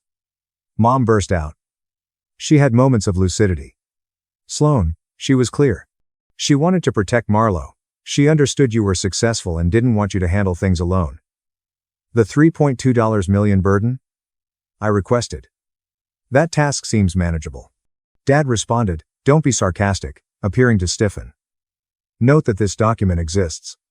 Due to your executive title on the old documentation, the bank is being difficult. They require your digital approval to process this new directive. Marlo spoke up, leaning forward. Her eyes yearned. Just sign it or provide us the access code. We can finish. No need to act. Need me to authorize a transfer on this bogus paper? I requested. It's real. Marlo banged her hand on the table. God, you're selfish. You have a condo, career, and retirement. I have nothing. She wanted me to have it. Why you hate me? Marlo. I don't hate you. Just don't trust you. Sloane. Mom's voice fell to a terrifying pitch. Your parents. We raised you. Our sacrifice was for you. Will you hoard this money? Will you rob your sister? Am not stealing. I said. Just following the law. The law says I own the trust. Dad yelled, trust is a mistake. She was old. She's confused. Our paper corrects the error. I won't sign it, I said, dropping the paper. I won't allow access. Room went quiet. The air was choke-worthy. Callista grinned. The smile was unnerving. Fine. Without your support, we'll help ourselves. Sloane. We tried to be polite. Marlo took a laptop from under her chair. It wasn't mine. It was hers. Marlo mocked. We don't need your permission. I recalled your security responses. First pet? Mr. Whiskers. Maiden name of mother. Easy. And guess what? You parked outside and Dad found your old bank statement in your glove box. We have account number. I froze. They broke into my car while I ate lasagna. Illegal. I said. Breaking in. Dad said it's taking hours. Proceed, Marlo. Do it. I watched Marlo open the laptop. She typed furiously. "I'm entering the gateway," she said. "Oh, look. Security questions are requested. All done." She seemed triumphant at me. "I'm in." Her laptop screen faced me. The dummy portal Zane and I made was there. The bank webpage appeared identical. It showed balance in huge, bold numbers in the center, $3,200,000. "Wow," Mom gasped. Her hand covered her heart. "Everything's there." "Look at that," Dad said, licking his lips. 3.2 million. "I said," Marlo crowed. "I told you she concealed it." Small snake. Sitting, I drank wine. My heart was racing so loudly I thought they could hear it, but my hands were firm. The end. The end. "Marlo," I said gently. "Avoid this." "Shut up," she spat. "Can't stop me." I stated moving that money is a federal offense. "You sent payments with false documents and stolen credentials. That's wire fraud." "Family money," Mom shouted. "Belongs to us." "Go ahead, honey. Transfer to joint account." "All of it." Dad laughed uneasily. "Leave $5 so they don't close the account cost." Marlo declined. "Taking it all." She selected transfer monies. She entered their joint account number. She entered $3,200,000. "Last opportunity," I said. "I beseech you. For your sake. Stay away from enter." Marlo said, "Watch me." She fixed my gaze. She wanted me to witness her win. She desired my ruin. She pressed enter after lifting her finger. It appeared to slow down. The key click was the room's loudest sound. Marlo smiled, awaiting triumph. Mom was reaching for the sideboard champagne. Dad loosened his tie. The screen blinked. Green didn't appear. It turned bright red. Laptop speakers made a loud digital klaxon. "For real?" Zane added that. The screen displayed large block lettering. "Critical warning. Unauthorized access found. Activated federal fraud alert. IP recorded. 192.168.1.45. FBI cybercrime unit notified. Stay inside." Marlo yelled. She threw the laptop on the table. "That's what? You did what?" Mom held the champagne bottle and froze. "That means what? Why red?" I stood up and smoothed my skirt. "Saying you entered a honeypot." "A what?" Dad asked with a colorless face. "A trap," I said. "That account is fake. The money was placed in an irrevocable trust months ago. The bank's fraud division created that portal to catch the estate hacker. You." Marlo shook his finger at me. "Set us up." "Marlo."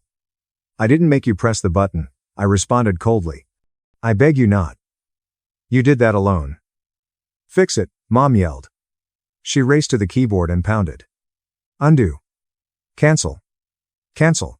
Federal alerts are non-cancelable." I mentioned the FBI received the log when you pushed enter. They have your IP. Keystrokes exist. They have evidence you attempted a multi-million-dollar theft under a false identity. Tell them it was a mistake. Dad grabbed my arm. His grip hurt. "Call them, Sloan. Tell them it was joke. Your parents." "Release me," I said. My arm retreated. "You didn't steal my piggy bank as parents. When you let Marlo steal my identity, you weren't my parents. Just thieves with my DNA." Marlo sobbed. "We'll go to jail." "Can't go to jail. I'm too pretty for jail. You shouldn't have committed a felony," I said. Disorder spread throughout the room. Marlo wailed. Mom swore at me and called me every name. Evil, frigid, unappreciative. Dad paces and mutters, attempting to lie. "Dad, we'll claim you granted us permission." "Yes. We'll say Sloan ordered it." "I have a recording," I added, taking my phone from my pocket. Touching the screen stopped the recording app. Nearly 3 hours of high-quality audio. "I had you admit to forging from the moment I entered. You admitted breaking into my car. I specifically forbid it." Dad sank into his chair. It looked like he aged 10 years and 10 seconds. "Why?" he whispered. "Why would you hurt us?" I replied as Grandma Winslow requested. She asked if you loved me or her money. I believe we found the answer. Blue and red lights flashed through the front glass. The rain was lighted by police cruiser strobes. Zane wasn't joking about response time. Bank fraud of this size prompts quick action. "They're here," Marlo muttered. She appeared ghostly. The entrance door was pounded hard. Bang. Bang. Bang. "Police. Open up." Mom hated me. "I have no daughter," she bellowed. "Good," I answered, taking my purse. "I have no mom." Walking to the door, I opened it. 2 uniformed officers and a plain-suited man stood in the rain. The claim said we received a silent alarm about a federal banking felony here. I answered yes, officer, standing aside. The suspects are inside the dining room table with the laptop. The next hour was procedural justice gone wild. I calmly gave the detective my statement on the couch. "I gave you the audio flash disk." I displayed the forgery Dad tried to get me to sign. My family was coming apart across the room. A female cop prevented Marlo from flushing the false power of attorney. This added evidence tampering to her allegations. Sterling played the devastated father, wailing about a misunderstanding. However, the flashing notice on the screen was unarguable. Callista was quietest. She sat staring at me. I would have died on the floor if looks could kill. Her loss of control was finally realized. Narcissists dread losing control most. "You're charged with attempted grand larceny, wire fraud, and identity theft." Officer read their rights. I found watching my sister shackled weird. She screamed wrist pain. My parents' exit from their lovely suburban home via the neighbor's umbrella-covered sidewalk felt like the end of an era. The detective faced me. "Madam, do you have a place to stay tonight?" "This is a crime scene." "Yes," I said. "My home is mine. An unpaid home." I left for my car. The rain ceased. The air was fresh. I started the car and left. I didn't glance at home. The wheels of justice grind slowly, but finally 8 months later. My parents and Marlo weren't imprisoned forever. They weren't exempt either. The district attorney offered a plea deal since it was a family concern and the account was empty. They confessed to lesser fraud counts. The result was financial ruin. The lawyers charged exorbitant costs. They liquidated everything to hire defense attorneys. The fancy SUV was repossessed. Bank foreclosed on gorgeous suburban property to cover second mortgage they secretly took out to fund Marlo's lifestyle. Their 1-bedroom flat is in a poor neighborhood. Dad lost his country club status. As soon as the news hit the local paper, Mom's friends disappeared. Marlo was hardest hit. Because she clicked the button, she has a crime. Her probation is 6 years. She can't acquire a retail or fashion job. I heard she was packing boxes at a warehouse at night. I didn't assist. Without a penny. Aunts, uncles, and cousins initially guilted me. "How could you hurt your parents?" they requested. I sent the audio file. I let them hear Callista cry, transfer everything. I let them hear Dad gaslighting me. Silence from flying monkeys. Now no one calls to tell me to grow up. Stayed employed. I kept my condo. I kept Grandma Winslow's confidence. Today I sit on a new house's balcony. A tiny coastal cottage bought with trust funds. I'm alone with tea in the ocean. It's lonely sometimes. On certain holidays, the silence is loud. When I watch families holding hands on the beach, I feel a psychic pain for the family I wanted. Then I recall the red screen. When Marlo felt she was snatching my future, I recall her gaze. So, loneliness seems peaceful rather than burdensome. My foundation is named after Grandma Winslow. It offers financial literacy scholarships to young women fleeing abusive households. Our students learn to save, invest, and protect their credit. Our students learn that only financial independence is true freedom. Dating someone new. He's kind. Has his own cash. He didn't remark. But they're your parents.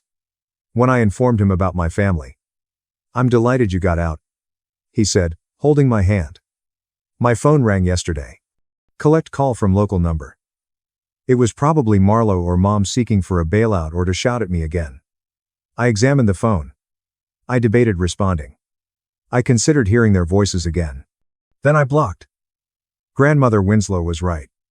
Money lets you say no. Today, I feel more powerful than ever. They say blood is thicker than water. What happens if that blood is poisonous? I watched my dad and sister kill themselves in seconds for money they didn't have. Some part of me feels a ghost family limb. I sleep well when I see my financial account, safe and mine. Was I wrong to let them fall into a federal trap, or did they get what they deserved? I appreciate your time listening to this betrayal and justice narrative. Please like and subscribe to Karma Served instantly if you enjoyed it. Set notifications to avoid missing the next family drama. Comment. Would you have given them another chance? See you next video. My parents gave my brother $350,000, while kicked me out by 23. Now they sued me for stealing his future after I built a business from scratch. So I shut them down in court. I was just getting back from the hardware store, after fixing drywall in the guest room, when a process server showed up on my porch. I'd bought my house 8 months ago, at 23, with money I'd saved since I was 14. Jackson Vance. I put my bag down, and the guy handed me an envelope. You've been served. He left without saying another word, like he hadn't just dropped a bomb on my Tuesday afternoon. I opened the envelope slowly. It was Jackson versus Vivienne and Harrison Vance. My parents were suing me. I had to read the first 2 pages twice because I couldn't believe it. They were accusing me of making money through tortious interference.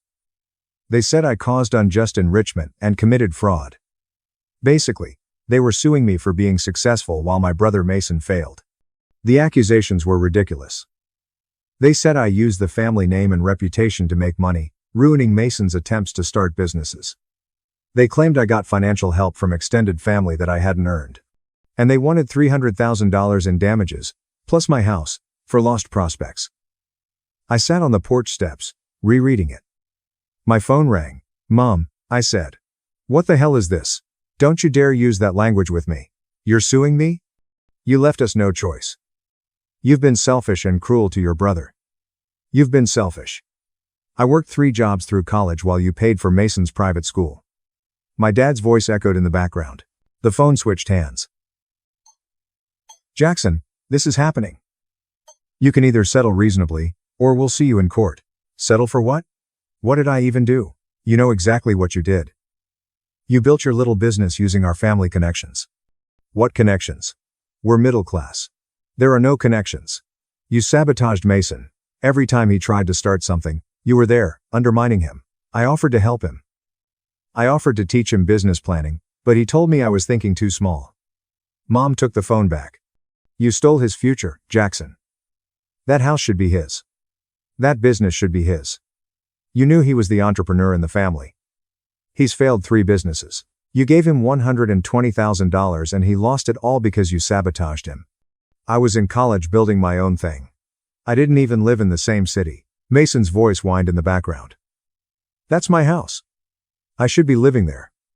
He stole my life. I closed my eyes. Mason, you're 25 years old. You live in mom and dad's basement. I didn't steal anything. I built something. With our family's help, Mason yelled. Grandpa gave you money. Admit it. Grandpa's been dead for 6 years. And he left us both the same amount. $2,500. Liar. You got more. You must have. I stood up. I'm done with this conversation. Mom, you'll be hearing from our lawyer. We're taking you to court and we're going to win. You owe your brother. You owe this family. I don't owe you anything. I worked for everything I have. You gave me nothing, Dad, because you didn't need anything. You were always self-sufficient. Mason needed support. So you're punishing me for not being a failure. We're correcting an injustice. See you in court. Click. The call ended. I sat there with the phone in my hand. I called my best friend. Jason. Yo. What's up?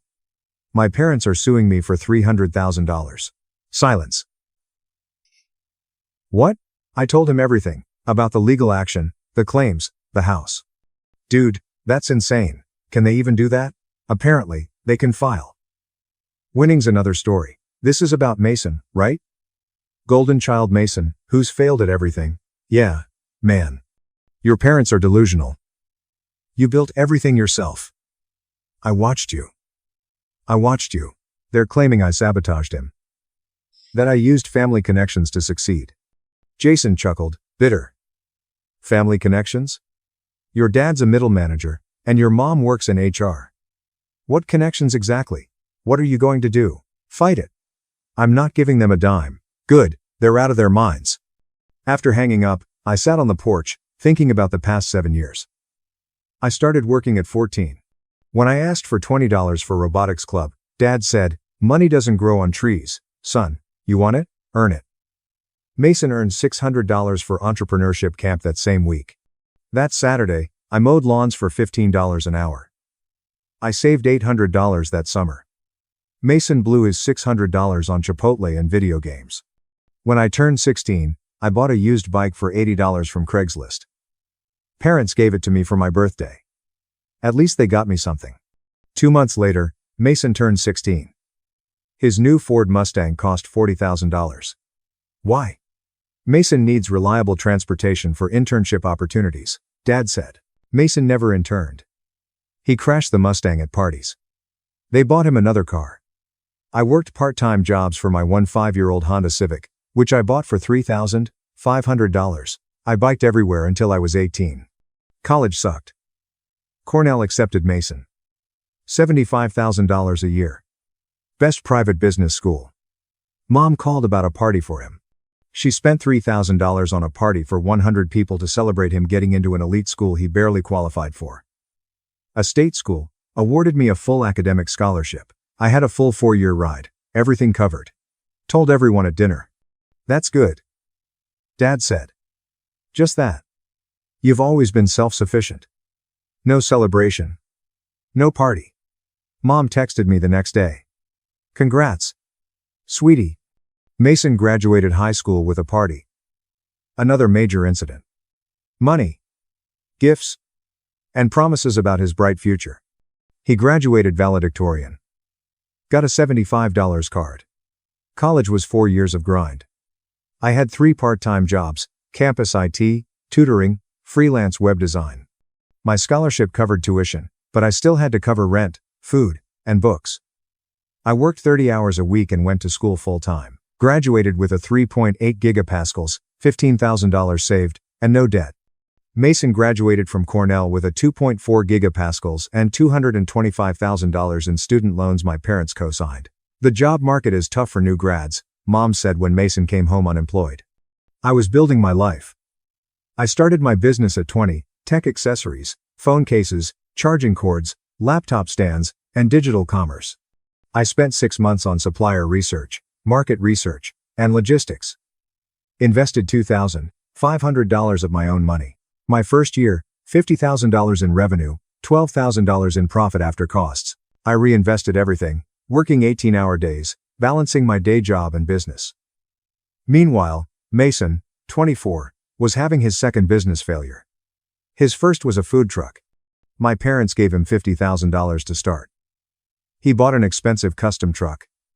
Gourmet gear, logos, everything, but the basics. Never checked permits, health codes, or site selection. Poor location, overpricing, and it failed in 3 months. The truck was seized. City regulations crushed his dream. Mom said, "Why didn't I struggle with the same regulations?" No one asked. Next, Mason tried crypto trading. Parents gifted him $30,000. Watching YouTube gurus, he thought he'd get rich quick. Bought high, panicked, sold cheap, lost everything in 6 weeks. The market is rigged, Dad said. Mason never bothered to ask why real crypto investors made money. Then they gave him $30,000 for a consultancy business. Mason's office cost $3,500 per month. Branding, logo, website, business cards cost $8,000, with no clients, no expertise, and no business plan. His title? Disruptive Business Strategist. 4 months later, the business was gone. Innovators intimidate corporate America, Mom said. Meanwhile, I turned 21, made $65,000 in profit on $180,000 in revenue. My day job ended, so I could focus. I found a $140,000 fixer-upper. Put 20% of my $28,000 savings into it. I renovated it myself for 4 months. Drywall. Paint. The works. Moved in 3 weeks ago. My parents visited once. Must be nice to get lucky with timing, Dad observed. Just luck, they said. And now, I was being sued for stealing Mason's future. I sat on my porch until sunset. I went inside, opened my laptop, and looked for lawyers. I found Blackwell and Associates. They had brutal reviews. My ex's bogus case got dismissed and they made the other side pay. Perfect. I called and left a message. The next morning, my phone rang at 8 a.m. Jackson Vance, this is David Blackwell. Got your message. Tell me everything. The golden child dynamic. The $120,000 they gave Mason. The zero they gave you. The lawsuit claiming you somehow stole Mason's opportunities. He listened without interrupting. After I finished, he said, "This is one of the most frivolous suits I've seen in 20 years. Can they win? Absolutely not. Their claims have no legal merit." But Jackson, let me ask you something. What do you mean? Do you want to just win, or do you want to make a statement? What kind of statement? Countersue. Abuse of process, malicious prosecution, intentional infliction of emotional distress. Make them pay your legal fees. Make this so expensive and painful they never try this garbage with anyone again. I thought about it for 3 seconds. Let's make an example out of them. Good. I'll need documentation. Tax returns, bank statements, work records, anything proving you've done this on your own. I've got 7 years of tax returns, W-2s from every job, business formation documents, everything. Perfect. Send it all. They're claiming fraud, that you secretly received help. We're going to prove they defrauded the court by filing this nonsense. How long until trial? 6 months, probably. Discovery will be interesting. We'll depose them under oath. Make them explain how you stole opportunities you never asked for. I grinned. For the first time since being served. When do we start? We already did. I'm filing our response tomorrow. And Jackson? Yeah. They think you're still the kid who wouldn't fight back. Show them who you became. After the call, I spent the whole day building my case. I dug through old texts, removing any that praised Mason's vision despite his failings. I pulled up every Facebook post about his adventures. My successes had been dismissed at every family dinner. Every receipt proved I'd never received a dime from them. I finished a 47-page timeline by midnight. Mason received $50,000 for his food truck, $30,000 for crypto, $30,000 for consulting, $225,000 in co-signed student loans, and $350,000 in parental investment. Mason was $180,000 in debt, living in his parents' basement, and had 3 failed businesses. I got nothing. I'm valued at $95,000. Homeowner. Business owner. Debt-free. Evidence. How to undermine your parents' lawsuit. For the first time, I wasn't going to take their crap quietly. I emailed it all to Blackwell and went to bed, sleeping better than I had in weeks. They wanted conflict. They were about to get it. The countersuit arrived 2 weeks after hiring Blackwell. I was fulfilling orders at work when my phone rang. Blackwell. They got served an hour ago. Your mom called my office screaming. What did she say? That you're an ungrateful son? That we're monsters? That she's calling the Bar Association? What happens now? Discovery. We ask them questions under oath. Request documents. Make them prove their claims. It's going to get ugly. That night, my phone exploded. 17 missed calls. Mom. 12. Dad. 3. Mason. 2. 1 voicemail from Mom. How could you do this to us? We're your parents. You're countersuing us. This is elder abuse. Elder abuse. She's 58. I deleted the rest without listening. Mason texted, "You're disgusting. Hope you're happy destroying the family." I blocked his number. Dad says, "This has gone too far. Drop the countersuit, and we'll drop ours. Let's be adults."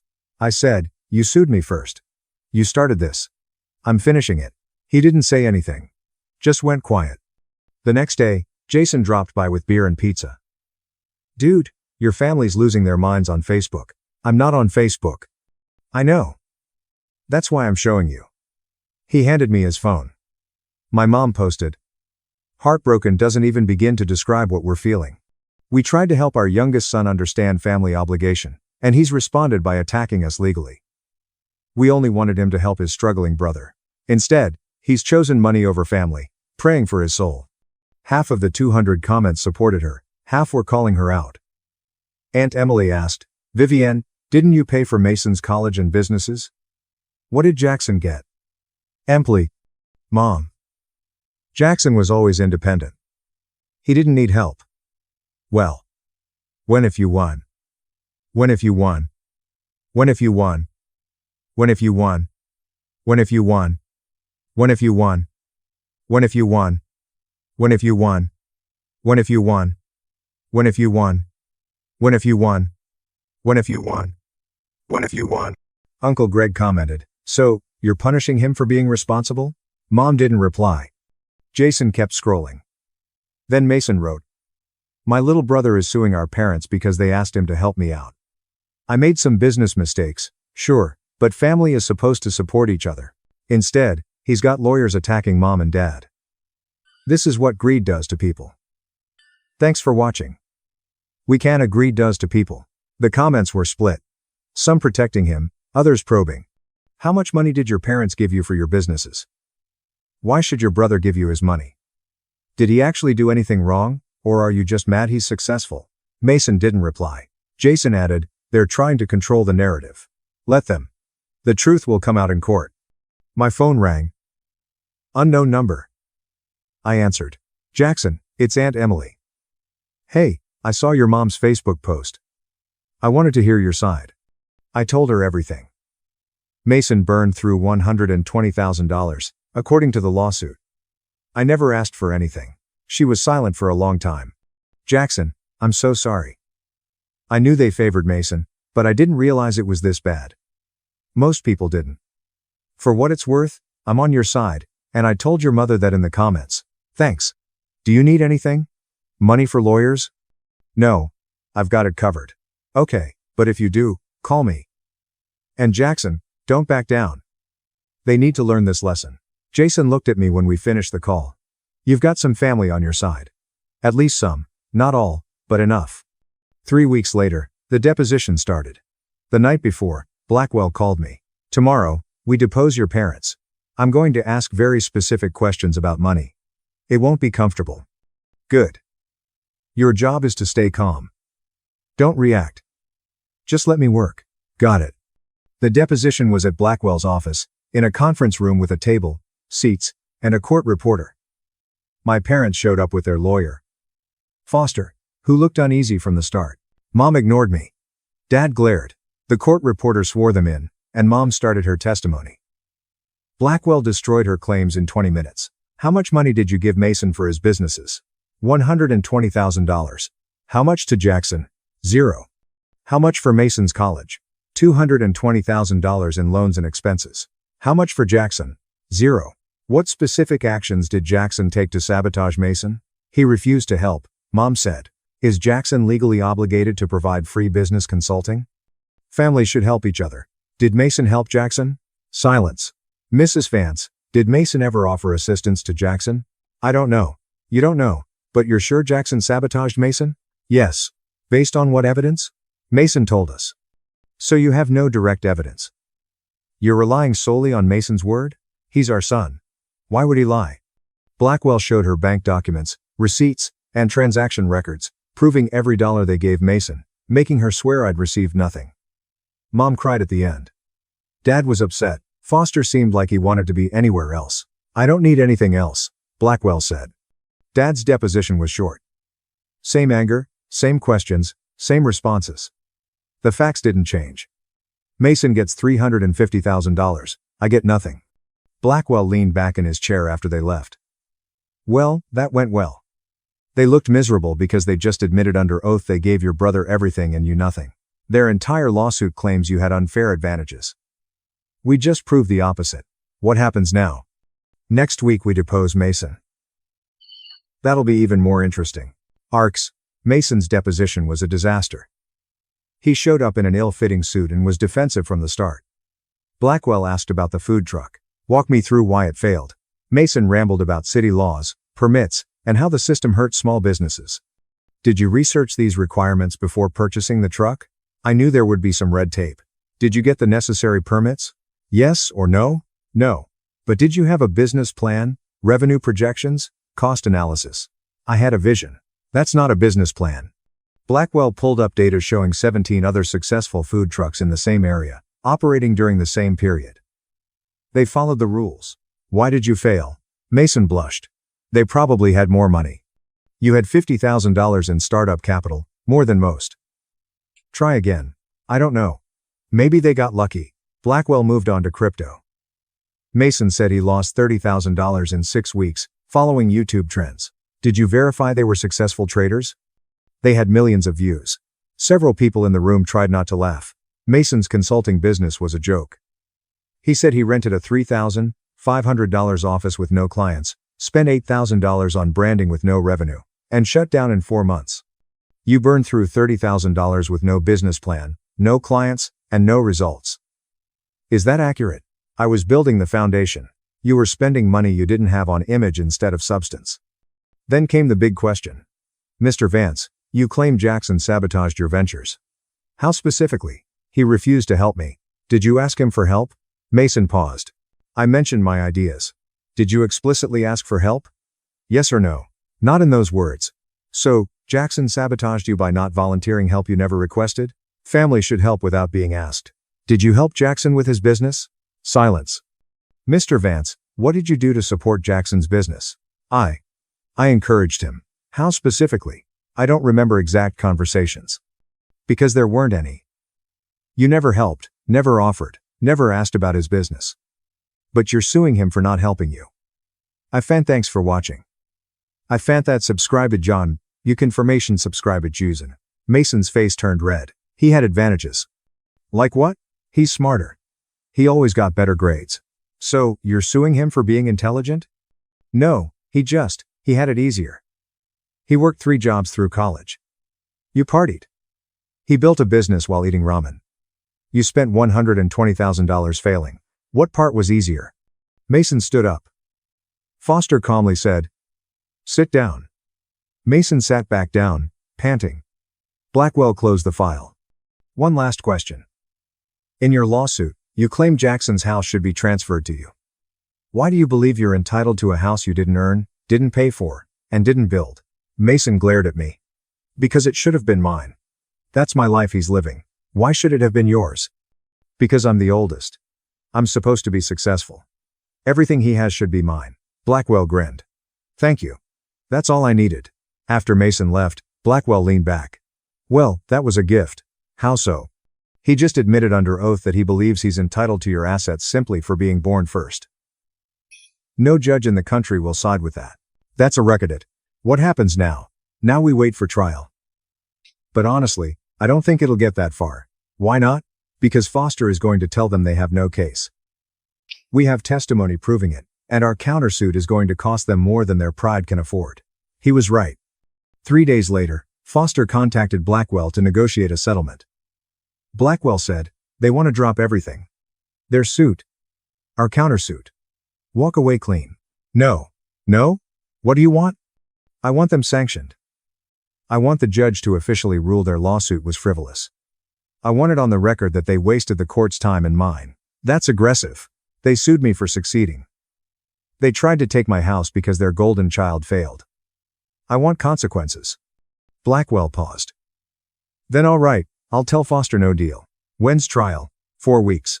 And Jackson, they're going to panic when they realize you're serious. Good. Let them panic. That night, I sat in my self-purchased, refurbished, and earned house. I felt nothing. No shame, no doubt, no second thoughts. They tried to legally ruin me for succeeding. They were about to learn what happens when you battle someone with nothing to prove or lose. The trial was in 4 weeks, and I was going to make sure they remembered it forever. 4 weeks felt like forever, and yet, nothing. My parents tried everything to settle me. Mom left tearful voicemails about how this was ripping the family apart. Dad wrote emails about being reasonable and protecting the family's reputation. Mason called me every name he could, from numbers I blocked. I ignored everything.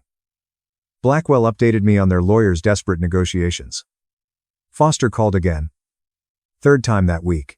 They're willing to drop the lawsuit and pay your legal fees. No, Jackson, that's $20,000 in fees. That's a win. I don't want their money. I want a judgment. You understand that means going to trial in front of a judge with your parents? Yes. And you're prepared for that? I've been preparing for this my whole life. Just didn't know it until now. 2 days before the trial, Marcus showed up. You sure about this, man? This is your family. They stopped being my family when they sued me. What if you win and they lose everything? Their savings, their reputation. They should have thought about that before filing. No regrets. I thought about it. For 21 years, they treated me like Mason was more important than me. I regret not putting limits sooner. This, I said, pointing at my legal documents, is just the final consequence of their choices. All right, I'll be there. Front row trial day. My suit was bought for this moment. A professional navy blue fit. I looked organized because I was. The courthouse was downtown, old building, marble floors, that serious echo. Blackwell greeted me outside. Ready? Yeah. Remember, stay calm. Let me do the talking. The judge is going to ask you some questions. Just answer honestly. Don't embellish. Don't get emotional. Got it. And Jackson, we're going to win. We walked in. My parents were there, and Foster stood by their side. Mom looked 5 years older. Dad glared. Mason glared at me from behind them, arms crossed. A 60-year-old woman judged the case, Judge Vivian Hernandez. Blackwell told me she didn't tolerate perfection. All rise. We stood. Judge Hernandez sat, reviewed her notes, and then addressed the room. Please be seated. We're here today for Vance versus Vance, case number 2024, CV 8847. Mr. Foster, your clients filed the original complaint. Please summarize your case. Foster stood, looking uneasy. Your Honor. The plaintiffs allege that the defendant, Jackson Vance, engaged in tortious interference and unjust enrichment by. Let me stop you there. Judge Hernandez cut him off. I've reviewed the depositions. The plaintiffs gave their older son Mason over $350,000. They gave Jackson nothing, and they're suing Jackson for succeeding. Is that accurate? It's that accurate. Foster shifted nervously. Your Honor, it's more nuanced. Is it? Because the depositions seem pretty clear. Plaintiff spent $350,000 on Mason, $0 on Jackson. Mason failed 3 businesses. Jackson succeeded. Now, they want Jackson to pay them $300,000. Where's the nuance? The plaintiffs believe that Jackson's success came at Mason's expense based on what evidence? Mason's testimony. Mason's testimony that he's entitled to his brother's assets because he's older. That testimony. After reviewing his notes, Foster looked at my parents, then back at the judge. Your Honor, families have obligations. Families have obligations. Courts enforce contracts. Do you have a contract showing Jackson owed his brother anything? No. But do you have evidence Jackson sabotaged Mason's businesses? Mason claims. Judge Hernandez interrupted. Claims aren't evidence, Mr. Foster.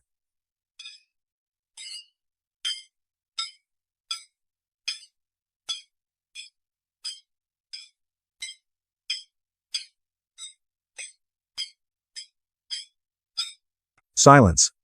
I didn't think so. Mr. Blackwell, I assume you have a motion. Blackwell stood. Yes, Your Honor. We move to dismiss the plaintiff's complaint with prejudice and enter judgment on our counterclaim for abuse of process. Tell me about the counterclaim. Your Honor, this lawsuit was filed in bad faith. The plaintiffs have no evidence supporting their claims. The depositions prove they gave Mason every advantage and Jackson none. They're using the court system to punish Jackson for succeeding where Mason failed. That's textbook abuse of process. Judge Hernandez turned to my parents. Mr. and Mrs. Vance, do you understand what's happening here? Mom stood up. Your Honor, we just wanted. Sit down, please. I'm not asking what you wanted. I'm telling you what you did. You filed a frivolous lawsuit against your son because you're embarrassed that you spent $350,000 on Mason and he failed, while Jackson succeeded with no help from you. Dad spoke up, but the judge raised her hand. I've read the depositions. I've reviewed the evidence. This case never should have been filed. Mr. Foster, you should have advised your clients of that. Foster looked defeated. Your Honor, I did advise. Not strongly enough, apparently. The judge typed something into her computer. Motion to dismiss is granted. The plaintiff's complaint is dismissed with prejudice. Judgment for the defendant on the counterclaim. The plaintiffs are ordered to pay defendant's attorney fees in the amount of. She looked at Blackwell. What are we at? $20,000, Your Honor. And so quoting, $20,000. Additionally, I'm sanctioning the plaintiffs in the amount of $5,000 for filing a frivolous lawsuit. That's payable to the court, not the defendant. My mom gasped. Dad lowered his head. Furthermore, Judge Hernandez continued, I'm ordering that this judgment be entered into the public record with a notation that this was a frivolous suit filed in bad faith. Any future litigation by the plaintiffs against the defendant on these same claims will result in additional sanctions. She turned to my parents. Mr. and Mrs. Vance, I understand you're disappointed in how your sons' lives turned out differently than you expected, but your disappointment is not Jackson's responsibility. You made choices about how to allocate your resources. Mason made choices about how to use those resources. Jackson made different choices. He succeeded. That's not a crime. That's not tortious interference. That's life. But Your Honor, Mom tried to protest. I'm not finished. You came into this court asking for $250,000 and a house your son earned himself. Instead, you're leaving with a $23,000 judgment against you and a public record showing you sued your son for succeeding. I hope it was worth it. End quote. Banging her gavel. We're adjourned. Silence fell over the courtroom. Then Mason exploded. He sabotaged me. Everyone knows it. Mr. Vance, the judge replied coldly. I suggest you leave before I hold you in contempt. Mason stormed out. My parents sat stunned. I stood, straightened my suit jacket, and walked out without looking back. Outside, Blackwell shook my hand. Congratulations. That was about as decisive as it gets. What happens now? Now they have 30 days to pay the judgment. If they don't, we can start collection proceedings. Liens. Wage garnishment. The works. Will they pay? Probably. The alternative is worse. But Jackson, understand this is going to destroy your relationship with them. It already was destroyed. This just made it official. Marcus was waiting in the corridor. Dude, I heard the judge through the door. She destroyed them. Yeah, she did. How do you feel? I thought about it for a moment. Free. That night, fallout began. Mason wrote, the justice system is a joke. My brother spent thousands on lawyers to destroy our family. A corrupt judge sided with him because he has money. This is what America has become. Family means nothing. Money is everything. The comments were harsh. Didn't you sue him first? Corrupt judge? She just didn't rule in your favor. Maybe get a job instead of blaming your brother. Mason erased the post an hour later. Mom posted. We lost in court today. Not because we were wrong, but because the system favors the wealthy. We tried to teach our son about family values. Instead, he taught us that success corrupts, praying for his soul. Emily commented. Vivian. You sued him. You lost. Maybe it's time for some self-reflection instead of playing victim. Greg commented, you spent $350,000 on Mason and $0 on Jackson, then sued Jackson for succeeding. What did you expect? Mom erased the post altogether. Aunt Emily called 3 days later. Jackson, your parents are in trouble. What kind of trouble? Financial. They refinanced the house twice to fund Mason's businesses. Between that and the judgment, they're looking at bankruptcy. They financed the house twice to finance the house twice to fund Mason's. That's not my problem. I know. I'm just telling you in case they try to guilt you. They've tried everything else. How are you doing? Really? Honestly, better than I've been in years. Good. You did the right thing. They needed consequences. Thanks, Emily. A week after the ruling, I was in my workshop, converting my garage. Someone knocked on the door. I opened it. Mason stood there. We need to talk. No, we don't. Please, just 5 minutes. I let him in, against my better judgment. He looked awful. Unshaven, disheveled clothes, dark circles under his eyes. What do you want, Mason? I need money. I almost laughed. You're kidding. I'm serious. Mom and Dad are broke. They're going to lose the house. I'm living in my car. I need help. You need help? After you sued me, after you claimed my house should be yours, after you called me every name in the book, I was angry. You were entitled. You still are. You think because you're older, because you were Mom and Dad's favorite, that you deserve what I built. You don't. I made mistakes.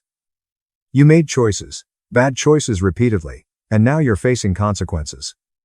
Welcome to adulthood. So, you're just going to let us lose everything? You lost everything on your own, Mason. 3 businesses. $120,000. Your parents' retirement. That's all you. I didn't sabotage anything. You did that yourself. Please, I'm your brother. No, you're someone I'm biologically related to who spent my entire life treating me like I was less important. And now that I've succeeded despite you, despite them, you want me to bail you out? The answer is no. Mason, get out of my house. You're really going to do this? Turn your back on family? You turned your back on me the moment you sued me. Now I'm just making it official. Get out. He left. I paused after closing the door. I felt nothing. No guilt, no remorse, no second thoughts, just peace. 2 months later, my parents declared bankruptcy. Lost the house, moved into a tiny flat. Mason joined them. 3 people crammed into a 2-bedroom. The family group chat I had quit years ago erupted in controversy. Emily informed me without my request. Some relatives blamed me, called me callous, and advised family unity. Those who understood said my parents made their bed. I wasn't concerned. I was building my life. My business earned $250,000. I hired my first employee, planned for expansion, bought new workshop equipment, renovated the guest bathroom, and started dating Emma, a business networking event organizer. She was smart and humorous, founded a marketing agency. On our 3rd date, I told her about my family. They sued you? Shocked, she added, because you were successful. Because you were successful and their favorite son wasn't. That's insane. Yeah. It was. Do you talk to them now? No. And I don't plan to. Good. That takes strength or stubbornness. Sometimes they're the same thing. My dad wrote me 6 months after the trial. I almost threw the letter away, then opened it. Jackson, I don't expect you to respond to this.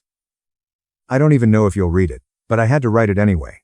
Your mother and I were wrong about everything, how we treated you and Mason differently, the lawsuit, and thinking we could force you to fix our mistakes. We spent 21 years telling you didn't need help because you were self-sufficient. I'm sorry. Your mother's sorry. It's too late. I know. But I wanted you to know that we finally understand what we did. I don't expect forgiveness. I don't expect anything. I just wanted you to know that you were right about all of it.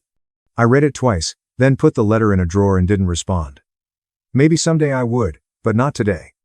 Today, I ran a business, built a life, and had my own future. That was enough. 2 years later, I was sitting in a coffee shop, looking over quarterly reports.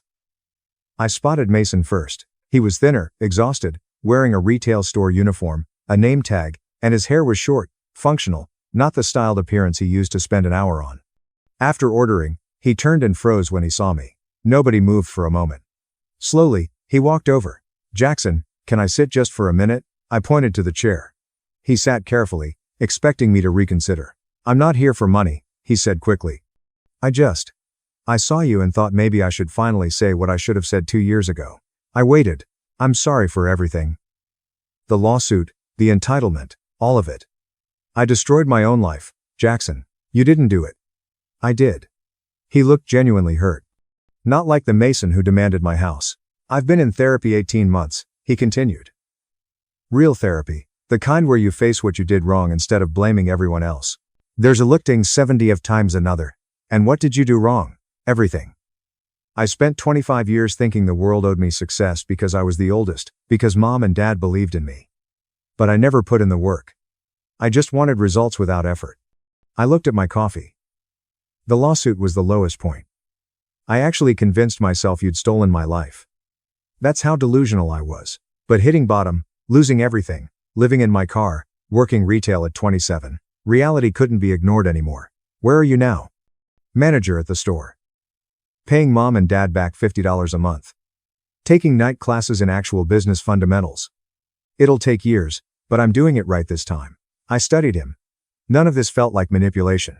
This was someone truly rebuilding after being broken. I appreciate the apology, I said.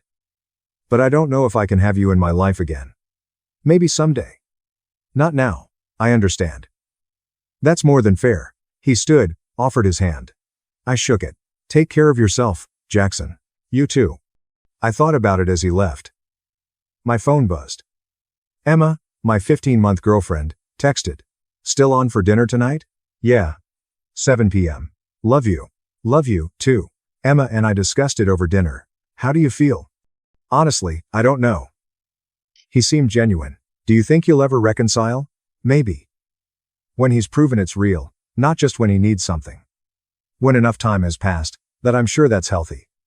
There's a difference between holding a grudge and having boundaries. 6 months later, my business made $500,000. I hired 2 more people and got an office. Emma moved in with me.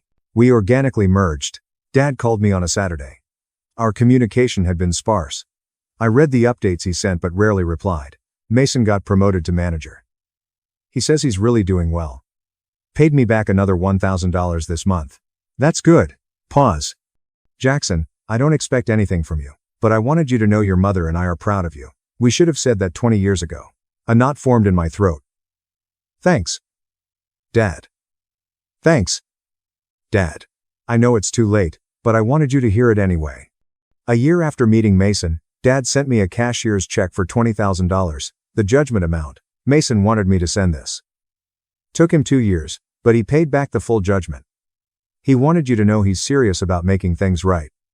No expectations, just accountability. Dad. I stared at the check for a long time. Then, I called Mason. It's Jackson. Got the check. He said, I wanted to make it right, quietly. 2 years of saving, but I did it. You didn't have to. The judgment was against Mom and Dad. I know, but it was my lawsuit, my entitlement that started it. I needed to take responsibility. Cash the check. Please, I need to know I did at least this one thing right. Okay, I donated it. The entire $20,000 to a scholarship fund for low-income business students, college students who work 3 jobs. My kind of kids. Mason got my SMS. Check cashed, donated to scholarship fund. You're square. Mason got my SMS. Answer, that's perfect. Thank you. That evening, Emma found me in my workshop. You donated it? Yeah, because I never needed their money. That was the whole point. They crusading. Otter, I weigh. Otter. Otter. Otter. Otter. Otter. Otter. Otter. She kissed me. I love you. I know. Are you going to talk to them, your family? Eventually, when I'm ready, when it doesn't feel like giving up boundaries, just choosing to extend grace. A year later, I proposed to Emma. A small proposal, just us at my restored house. She said yes. We organized a little wedding. Only her family, friends, Aunt Emily, and Uncle Greg from my side. Dad called a month before the wedding. I heard about the wedding. Congratulations. I know we're not invited. I understand why, but I wanted you to know we're happy for you. Thanks, Dad. Emma and I found out she was pregnant 6 months after the wedding. A week later, I called Dad. Emma and I are having a baby. Silence. Then his voice, emotional. That's wonderful. Congratulations. When the baby comes, maybe you can visit. Meet your grandchild. His voice cracked. I'd like that very much. We'll figure it out. Which refined actually. Our daughter Sarah arrived 9 months later.